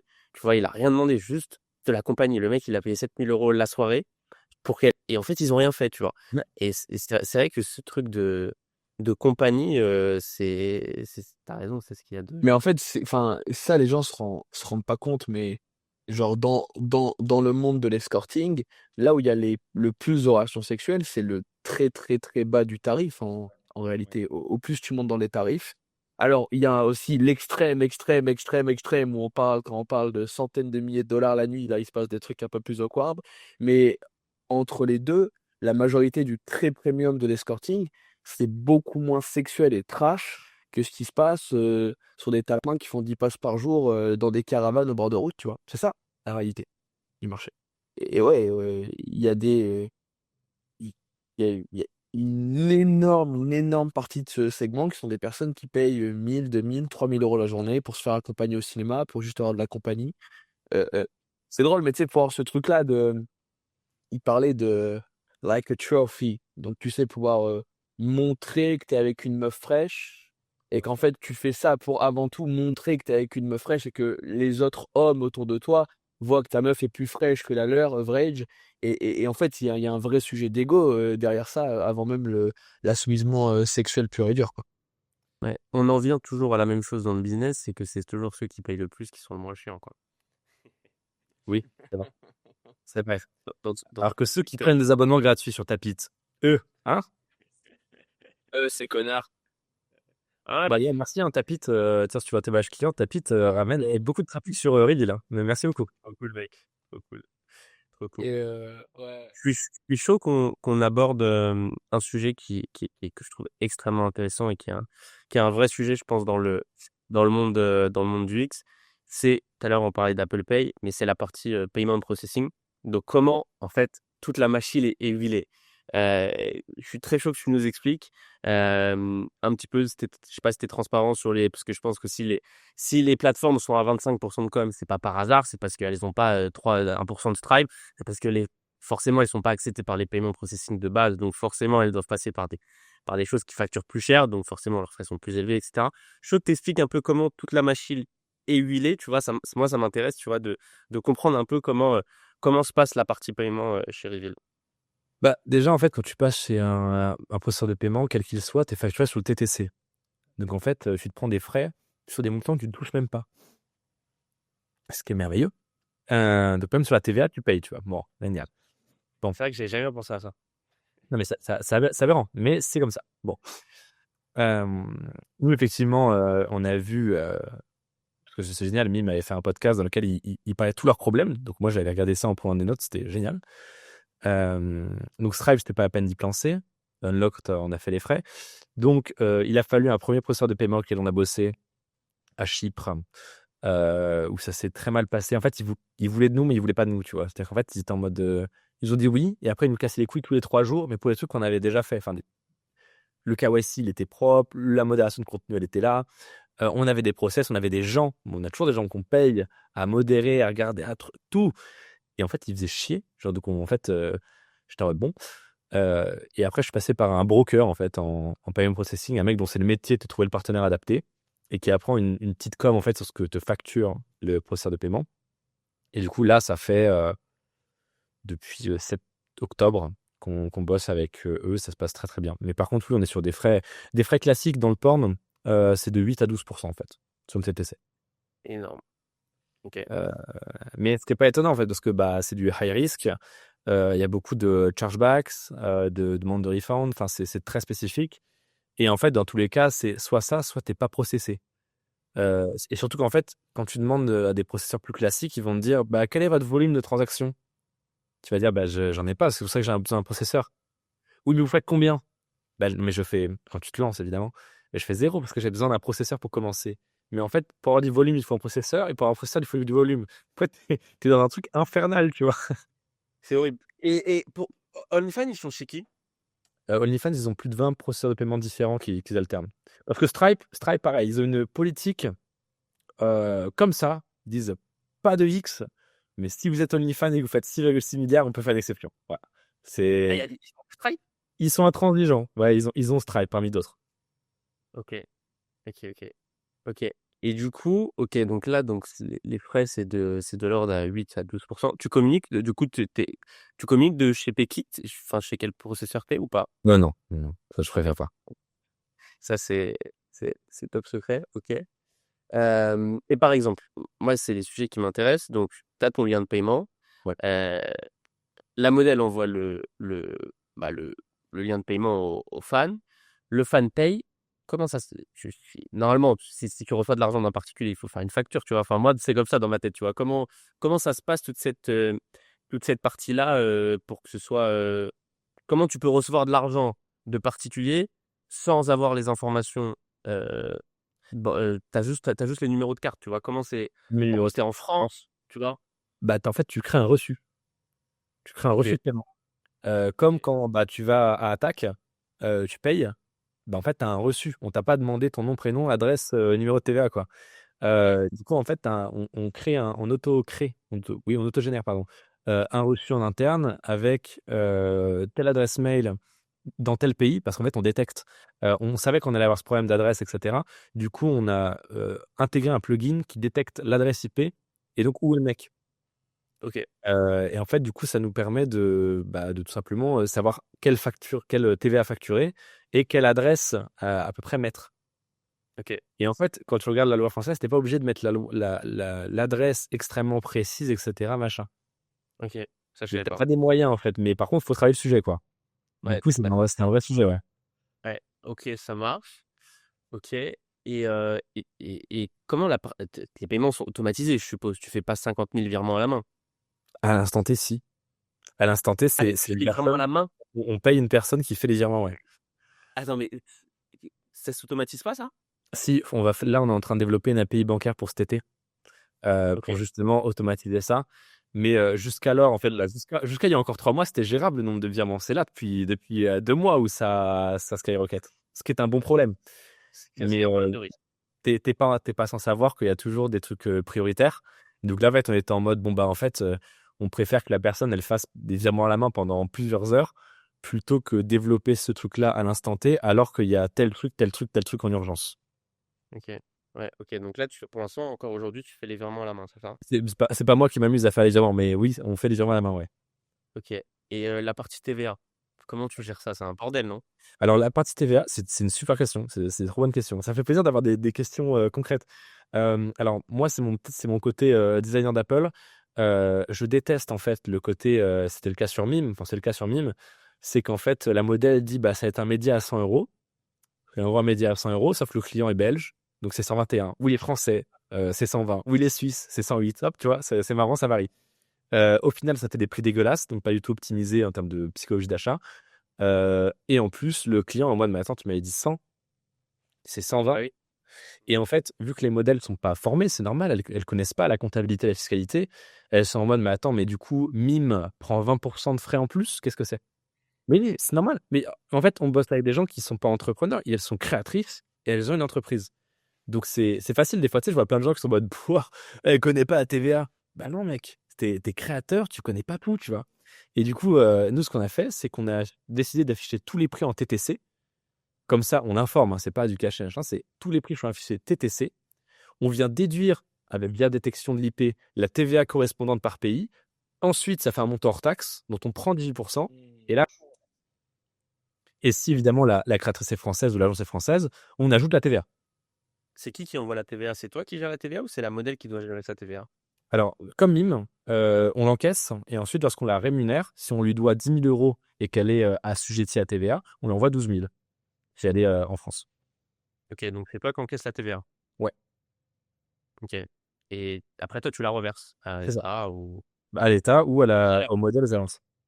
Ok, donc tu fais aussi la partie gestion de TVA, en fait, à la finale. Bien Le sûr. paiement de TVA. Bien sûr. Ok, ça marche. Ok. Compliqué, hein. Parce qu'il y a eu plein de scandales là récemment avec VTC, Vente à culotte, ou Malte, qui en fait ont un système de facturation qui est ultra opaque. Et là, les prestataires sont en train de se rendre compte que Malte communique des montants TTC ou hors taxe. Enfin, il y a une couille. J'ai vu le post passer en gros. Je ne me suis pas attardé parce que j'ai autre chose à faire. Mais en gros, voilà, c'est comme si toi, tu recevais l'argent et qu'ensuite Malte te facturait. Donc, si tu es en auto-entreprise, tu es imposé à hauteur du total généré, alors que Malte a pris une commission, tu vois, au passage. Et ça, c'est le pire. Donc, c'est pour ça qu'il faut faire uniquement pour compte de tiers. Sinon, en fait, les créatrices sont niquées, quoi. Et ce qui est horrible, c'est que personne n'accompagne les créatrices, ni même les agences. Même, je vois plein d'agences qui sont à Dubaï et qui bossent avec une créatrice française qui est auto-entrepreneuse. Et l'agence lui laisse encaisser les 20 000 €, prend ses 10 000 balles, et après, Mais là, elle a posé pour 20 000 balles, elle est en auto-entrepreneur. et voilà. Et du coup, en fait, elle fait 5 000 balles, alors qu'il y avait 24 CA, quoi. Ouais. Donc, nous aussi, on vient pallier ça. On essaye, c'est pour ça le côté safe zone, je le pense vraiment, c'est pour les fans, pour qu'ils aient leur exutoire, et pour les modèles et les agences, ça se passe bien et que ça imprime au plus, quoi. Ok. C'est quoi tes exigences réglementaires, là? Parce que tu es en France. Tu n'as pas choisi le pays le plus simple. Laisse-moi le temps. T'inquiète pas. Et les billets d'avion, hein. Bon. Ouais, Non, bah en fait, tu es très surveillé, tu es très mal vu en France. C'est pas pour rien que toutes les entreprises de X sont parties. Déjà, en tant qu'entrepreneur, déjà, t'es mal. Enfin, déjà, t'es pas bien. Alors, déjà, en plus, quand t'es entrepreneur du X, enfin, Non, mais en fait, euh, alors, je vous ai rejoint la team Dubaï sur le côté on déteste la France. C'est bon, je suis dedans, pas de souci. ok. En revanche, il y a un truc qu'on peut pas lui enlever, c'est que de par son système fiscal et de par sa malveillance et de sa complexité administrative, tu joues en mode hardcore dès le départ, quoi. Et Non, du mais coup, t'as quand tu raison. vas dans un autre pays, t'es en mode putain, mais Tout est simple. ah ouais. Tout est simple. Non, mais donc oui, en fait, tu as les exigences que toutes les entreprises doivent respecter. Tant que tu payes aussi bien ta TVA, ils te laissent relativement quand même tranquille tant que t'es pas énorme. Et ensuite, nous, c'est des vérifications en termes de KYC, etc. Voilà, c'est le taf qu'on doit faire, quoi. Donc, toi, tu vérifies chacun des users sur ta plateforme. Ça, là, On te buée. C'est Oui, oui. automatisé, ça, non? Tu passes Ouais. par un truc. Pour les tirs, ouais. ça représente quoi les coûts de logiciel d'un truc KYC? C'est extrêmement cher. C'est un enfer. J'en ai marre. Attends, c'est KYC, non? Arrête. Et en fait, tu le fais. En fait, ce qui est bien, c'est que je sais que tu te fais défoncer à chaque étape. Tu as la TVA, voilà, donc l'État. Ensuite, tu as le processeur qui te met la tête sous l'eau, tu vois. Et ensuite, tu as tout le reste, donc les logiciels de vérification, des serveurs qui te mettent une petite tape sur le cul pour être sûr que t'es dedans, quoi, tu vois. Donc, ce qui est bien, c'est Attends, ça voilà. m'intéresse. Ça m'intéresse. Le KYC, il facture au nombre de KYC générés. Ouais, tout à fait, ouais. Ah oui, donc plus t'as utilisé. Ah oui, ok, donc c'est pas genre. Ah oui, Top, ils c'est sont top. proportionnels à la croissance. Non, mais c'est top. En fait, ce qui est bien, c'est que voilà, en fait, tu fais jamais de profit. Je rigole. Tu fais du profit, mais il faut faire du volume. Il faut vraiment faire du volume. Ok. Ah, de toute façon, c'est pas le. Quand tu viens de l'entrepreneuriat, frérot, et que tu essaies de monter une boîte comme ça, c'est bon au début. En fait, déjà, tu sais, moi avant, quand j'étais en France, je facturais tout en TTC. Vas-y, viens me déduire 17% pour les 20% que tu additionnes à un. super, frais de processeur, ouais, 2%, vas-y, pas grave. Pam, après, t'as 80 balles pour toi, tu dépenses, tu t'amuses, t'es créateur de contenu, tout passe en charge. C'est génial, t'as 80% de Bonheur. marge. Tu passes en software, en marketplace, t'as 5 à 10% de marge et du coup de marge de manœuvre. Ouais. Là, tu fais, oula, attends, mais on est au pourcent près là. Parce qu'en Il fait, y a un truc qui était. c'est terrible. Vas-y, continue. Ah non, mais c'est juste ça, c'est en mode, t'as très peu de marge de manœuvre, quoi. Il y a un truc qui est super intéressant. Tu as fait un post là-dessus, justement à cause des paiements processing. Sur une transaction de 5 euros ou 10 euros, tu perds de l'argent. Je sais plus c'était quoi Ouais, le montant. ouais, en Ça, fait, c'est ça. c'est. C'est qu'en fait, bah, vu que on a des frais de processeur qui sont énormes en termes de pourcents, tu as aussi comme Stripe des frais fixes de 20-25 centimes, un truc dans le genre. Et nous, vu qu'on verse de l'affiliation, donc 5% à vie sur le hors-taxe au parrain, bah, en fait, si toi, tu es une créatrice, Kylian, je sais que c'est ton prochain projet d'être créatrice sur eBay. Et voilà. Et si ton abonnement il est à 3 euros, et ben en fait, entre l'affiliation qu'on verse, si tu as été parrainé, les frais de processeur fixes plus variables et le fait qu'on te reverse 82% du hors-taxe, on perd quelques centimes. Ok. Donc, t'es à. C'est à gerber, frère. C'est à gerber, putain. C'est à vomir, frère. Sans C'est pour ça que quand je vois des mecs qui sont en mode, tu sais, des fois j'entends, ouais, un tel, il a un projet de plateforme. Vas-y, pas de souci. Vas-y, amuse-toi. Non, mais ça, c'est d'un côté, c'est bien. Parce que. euh, Ouais, non, c'est. bah, Ouais, mais bien sûr, mais bien sûr. Et de toute façon, en plus, c'est un domaine qui est tellement con, qui peut tellement déraper que c'est quand Ouais. même bien, c'est quand même une bonne chose d'avoir un vrai tri d'entrepreneurs à l'entrée et qu'il y ait uniquement des mecs qui aient la tête sur les épaules qui puissent se lancer là-dedans, quoi. Parce qu'il peut tellement avoir de dérives à la con. Oui, ouais, Alors, tu clairement. rigoles, Alexis, mais en ce moment, il y a une vibes où, genre, le SaaS, c'est un business facile. Tu vois. Genre, c'est la nouvelle mode. Tu sais, en ce moment, Oui, c'est un peu la ah mode, oui, tu vois. c'est la vraie valeur, c'est cool. Non, mais tu sais, ils ont transformé ça en mode, c'est euh, genre comme un petit business de gourou, tu vois. Genre, c'est aussi simple Ouais, à mais mettre en place qu'un petit business de gourou, tu vois. Et du coup, tu as plein de mecs qui sont, mais complètement déçus, en fait, tu vois. Ils arrivent. Non, mais ça, c'est à cause des marques louées, etc. Tu vois, ils vendent des formations de SaaS en mode, c'est trop simple. Tu vas lancer ton Ouais. SaaS et tu vas faire 100K d'MRR comme ça. Mec, c'est pour ça que j'avais fait un post LinkedIn où je t'avais tagué, ainsi que Lucas qui a Yuji. UG. J'ai dit, mais en fait, tout le monde pense que ouah, on est les clochards, on est les SDF de LinkedIn. Je te le disais aussi, c'est le business qui me rapporte que moi, je perds de l'argent avec Reveal. Alors attention, Reveal est rentable, mais avec les investissements médias, en développement, etc., que je rajoute, parce que moi, je suis dans une logique de réinvestissement à fond, je m'en fous. Je fais dans une grotte. Tu vois, la barbe, là, elle est parasée depuis 3 mois. Mais mec, ça, c'est la barre, mec, c'est le La, truc. la barbe, c'est vraiment un truc de mec de sas, tu vois. C'est qu'en fait, Ouais, on a tellement ça plus me- d'hygiène de vie que, ouais. mec, mais attends, dis-toi, là, du coup, je suis à Dubaï pour quelques jours.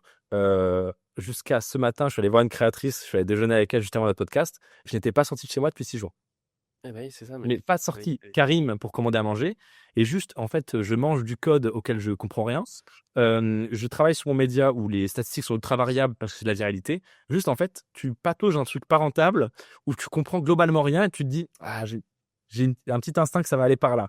Ouais, ouais. C'est l'enfer. Il y a un truc qui est super dur aussi. En tout cas, moi, j'ai rencontré cette difficulté. Je sais pas si tu la partages. C'est quand tu es un non. Alors, autant les techs, c'est compliqué de monter un SaaS quand tu es un tech, d'avoir des clients, etc. Parce que, comme tu as dit, ils ne comprennent rien au marché. Ouais. Mais autant quand tu es un non-tech, tu ne comprends rien à la tech.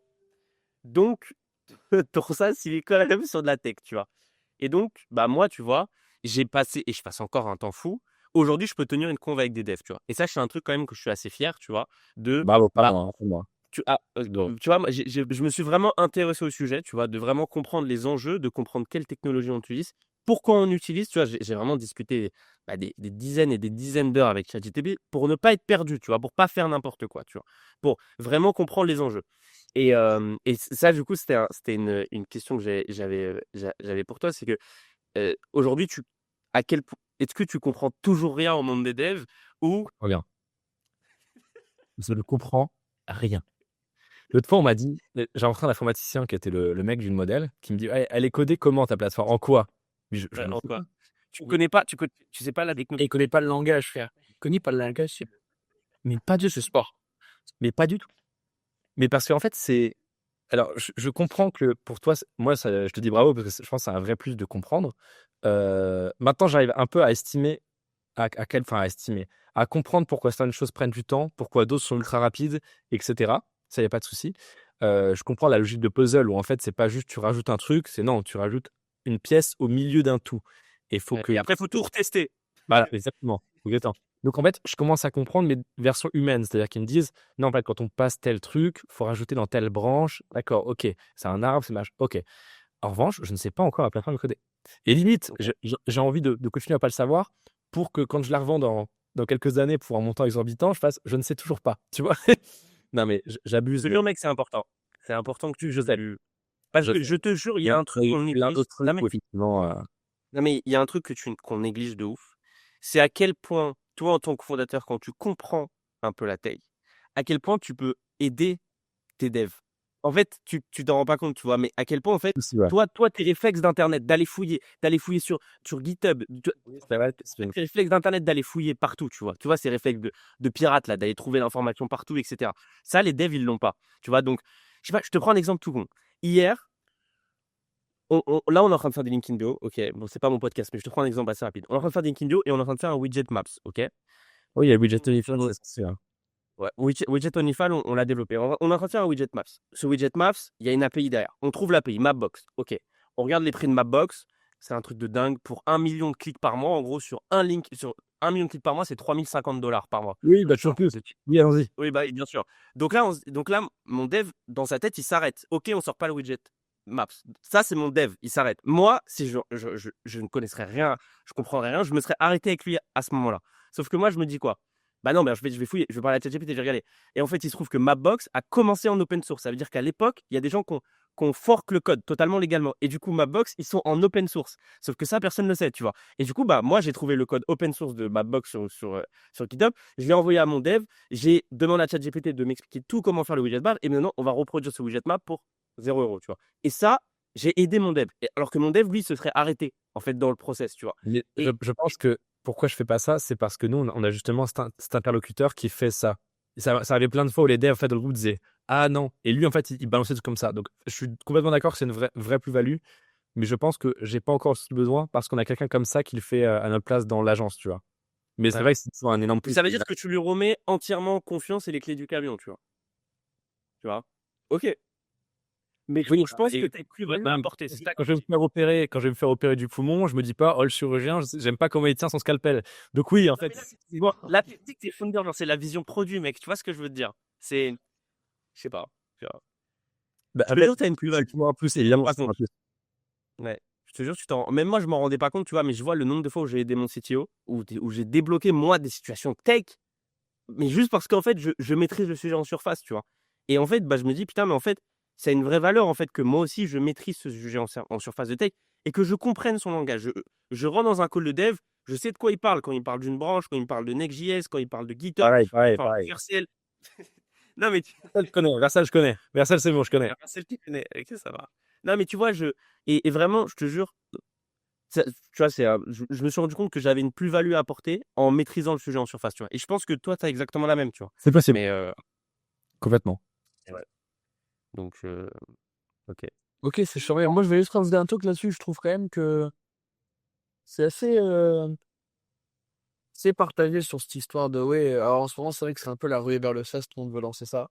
Mais ruinez-vous. Très bien. Ruinez-vous pas tout. Mais c'est ça mon point, c'est que moi, je pense que c'est une vraie bonne chose parce qu'il y a tellement peu de gens qui vont y arriver et que tu vois, il y a quand même une différence. C'est que pour le coup, quand tu lances un infoproduit, par exemple, tu peux faker une compétence. Oui, Tu peux pas faker un produit qui fonctionne pas, frérot. Si t'as un SaaS qui fonctionne pas, pas. Fonctionne pas. That's it, tu vois, c'est noir ou blanc. Et donc, en fait, je crois que ça aide pas mal parce que le fait que tout le monde parle de ça, c'est en train de faire grossir vraiment le marché du SaaS. Et il y a de plus en plus de gens qui prennent conscience que ça peut aider, qu'il y a des outils vraiment exceptionnels. Et en fait, la part de gâteau, elle va juste enfin, le gâteau, il va juste grossir et les parts de gâteau vont être plus grosses parce qu'il y a des 99% des gens qui vont se lancer vont pas réussir. Et il y a tellement de barrières à l'entrée en comparaison avec des business simples comme l'infoprenariat. En vrai, je pense que ça va faire beaucoup plus de place et beaucoup plus de CA à se partager pour des mecs comme nous, quoi. Non, mais c'est clair. Puis surtout que, en fait, de plus en plus, il y a une notion de timing, je trouve, hein. C'est-à-dire que, par exemple, tu faisais le Yomi il y a 6 ans avec Rolls-Royce, Rolex, etc. Mais c'était trop bien, parce qu'en fait, tu étais le seul à le faire, tu t'envoyais la sauce, bam, tu niquais tout. Là, tu arrives, tu fais pareil, mais en fait, tu arrives un peu après la guerre. C'est bon, on a 100%. compris les Rolex, Dubaï, la Rolls-Royce, on a compris, c'est bon, stop, le marché, il mature. Le marché, il s'épuise de plus en plus, j'ai l'impression. Tout De à fait. plus en plus rapidement. Et Les là, tendances, elles switchent. même pour les SaaS, tu vois, vu qu'il y a l'IA qui arrive, le no-code, machin, oui, c'est possible que, par exemple, Tapit, si c'était lancé dans 5 ans, bah, en fait, on puisse tellement simplement le refaire que ça ne vaut plus rien. Oui, mais c'est pas lancé en 5 ans. C'est lancé maintenant. Et en fait, là, on se lance quand c'est encore dur. Il y a plein de gens qui disent ah non, moi, j'attends que le no-code puisse permettre de faire ça pour le faire. Bah, mais attends, nous, on crame notre cash, on prend des risques, on bosse comme des cons. Peut-être que tu pourras recoder Reveal sans mettre 1 € dans 5 ans. Mais sauf que dans 5 ans, Reveal aura une brand tellement forte et une marketplace tellement forte avec tellement de fans, d'agences et de modèles que tu pourras recoder Reveal, mais tu ne pourras pas refaire Reveal, vraiment. Parce Ouais. que Reveal aura 5 ans. Mais en plus de ça, en vrai, le code, ça vaut rien. Enfin, façon de parler. Quand je dis le code, ça vaut rien, c'est que. Mais je comprends. En fait, le code, ça vaut tout parce que tu peux rien faire sans ton code. Mais le code, ça vaut rien à la fois. Parce Oui. que le truc le plus dur, c'est de ramener du monde sur sa plateforme. Tu vois ce que je veux dire? Oui, c'est la brand. Bien sûr, c'est la brand dessus. C'est ça le plus dur, tu vois. Donc, tu vois, un mec, un dev qui fait du marketing, je sais pas si tu as déjà vu un dev faire du marketing. Non. C'est intéressant à voir. Non, je préfère pas. Parce qu'en fait, pour l'instant, je dors bien. Donc, j'essaie de préserver ça. Et un dev qui fait du marketing, je pense que ça pourrait venir. C'est très intéressant à voir un dev qui fait du marketing. Et, ouais. Non, mais ouais, non, c'est hyper intéressant ce truc de. Et je suis chaud qu'on puisse ouvrir un dernier petit volet si tu as encore quelques petites minutes à nous accorder. Ouais, bien Ça serait cool. J'aimerais bien du coup qu'on en parle parce que je sais pas dans quelle mesure tu peux partager ça, mais qu'on parle un peu de chiffres. Parce que bon, bah, tu as commencé avec un premier flop, un tout petit lancement, faire des petits tests et tout. Trop curieux de savoir aujourd'hui comment ça se passe. Est-ce que tu as des grandes métriques que tu suis, des KPI importantes pour toi, certaines que tu peux partager? Curieux de savoir où ça en est, quoi, tu vois. Bah, moi, je pense que si j'ai une croissance en dessous de 2 chiffres, je fais un arrêt cardiaque immense. On fait plusieurs fois les 3 chiffres. C'est pas tous les mois. C'est pas tous les mois. En fait, très souvent, c'est en mode paf. Enfin, voilà, t'as jamais le fameux linéaire. Oh, putain, on fait 50% tous les mois.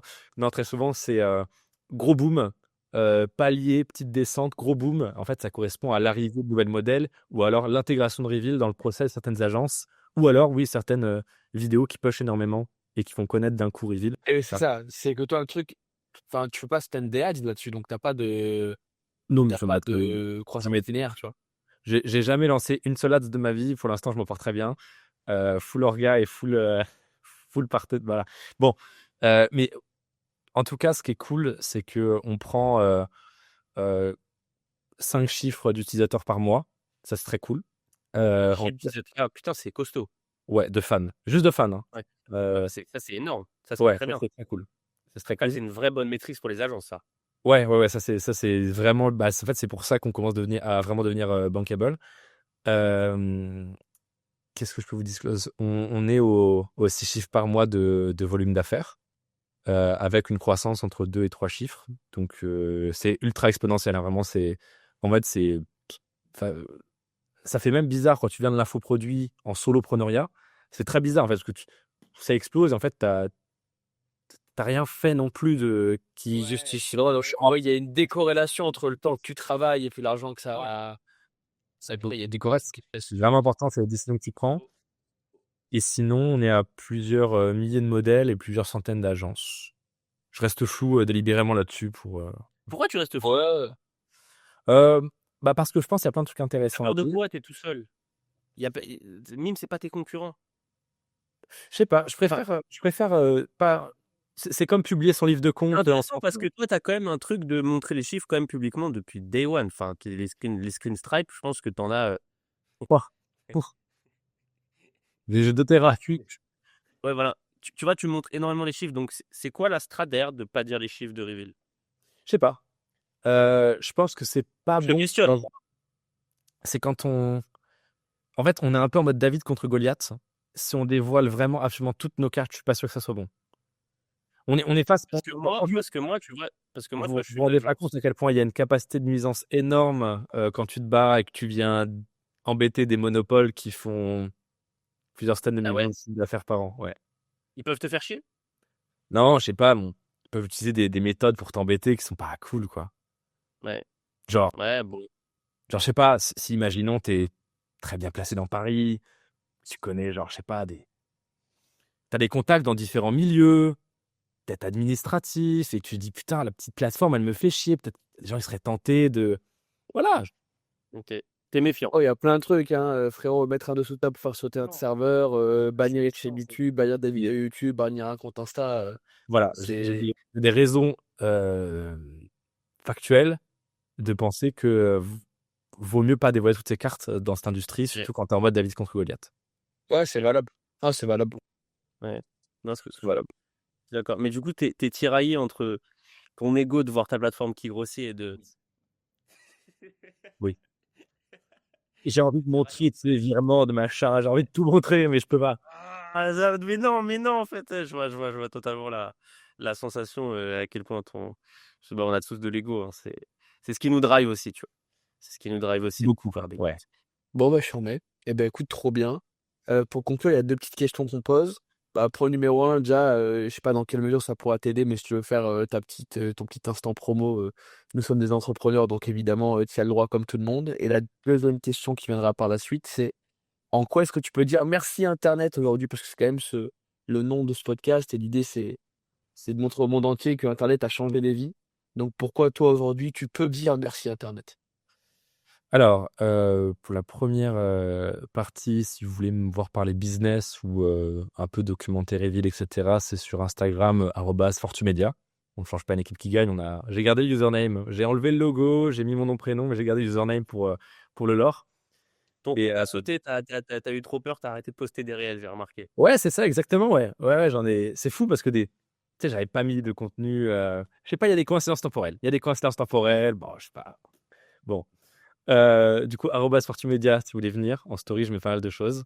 Et en quoi je pourrais dire merci à Internet? Bah, moi, je suis fils de fonctionnaire. Euh, Aucun ami, aucune connaissance, aucune famille entrepreneuse, enfin, du monde de l'entrepreneuriat. Je pense que s'il n'y avait pas eu Internet, j'aurais pas découvert ce monde-là. C'est quand même un ascenseur social fou. Là, je fais un truc très spécifique avec beaucoup de réinvestissement où je vis un peu dans ma grotte, parasé depuis 6 semaines. Mais ça m'a quand même permis de passer Enfin, j'aurais jamais pu gagner autant s'il n'y avait pas eu Internet, quoi. C'est incroyable. Enfin, que ce soit les réseaux sociaux, que ce soit la vente de produits digitaux, Stripe, enfin, tout ça, on le crache dessus, mais c'est quand même marrant. Même Mime, je les tacle un petit peu. Ça m'a bien servi pendant très longtemps. J'ai fait beaucoup d'argent avec ça. Donc, moi, je pense que s'il n'y avait pas Internet, j'aurais une vie très, très misérable. Parce qu'en plus, j'étais très, très timide. Encore un peu maintenant, je suis assez introverti, mais à l'époque, j'étais très, très timide.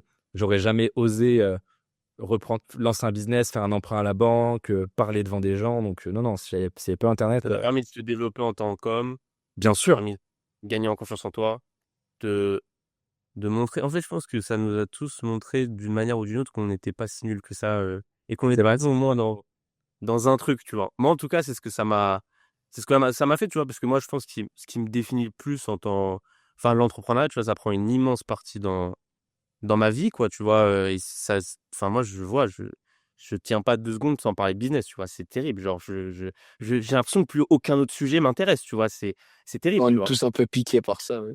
Et c'est incroyable, tu vois. Dès que je vois des gens discuter de trucs sans, sans fond, tu vois, je commence à bâiller, frère. Genre, c'est terrible, tu vois. Et ouais, non, c'est sûr, je pense que bah, ça t'a donné confiance en toi, tu vois.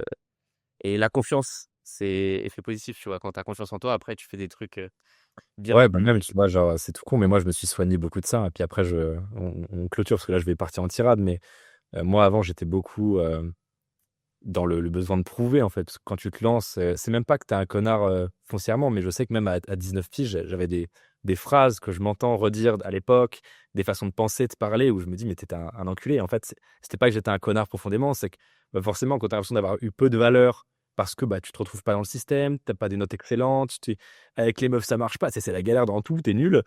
Bah, en fait, dès que tu commences à avoir un peu de succès, alors que tout le monde te disait, mais ton petit truc là, non mais redescends, tu peux revenir un peu dans le monde réel là et passer ton bac. Bah forcément, quand ça marche, que tu fais 5 chiffres et que tu peux pisser sur tout le monde qui t'a dit. Forcément, tu as un côté où tu as envie de le faire. Et au final, bah là, ouais, ça fait 1 an et demi que je suis guéri de ça. Et oui, je mets toujours des notifs Stripe, mais pour la vente, pour documenter, pour crédibiliser ce que je dis. Mais j'ai beaucoup moins ce besoin d'exposer, de parler de ça, de me vanter. Et ouais, ça fait du bien d'avoir atteint ce niveau de confiance où tu te dis, bah, je fais des trucs qui sont trop cool, je peux avoir des résultats, machin, mais c'est des unités comme dans un jeu vidéo. Moi, avant, j'étais trop fier de dire, ouais, ce mois-ci, ouais, j'ai fait 50K par mois, ouais. Et en fait, aujourd'hui, je suis beaucoup plus content de dire, je parle même plus de mes chiffres, je suis en mode, j'ai reveal, je fais reveal. Et j'en parle avec un entrain qui est pas en mode, je suis exceptionnel, je suis un génie. Je suis en mode, non, reveal, c'est mon bébé, je suis trop content de ça, tu vois. Je pense, toi aussi, j'ai jamais été aussi stimulé depuis que je fais ça. Euh, et non, je souhaite à tout le monde de se lancer là-dessus, que ce soit sur un business qui rend libre, qui est souvent la première étape pour bien vivre et expérimenter ce que c'est un peu la vraie vie quand on n'est pas esclave.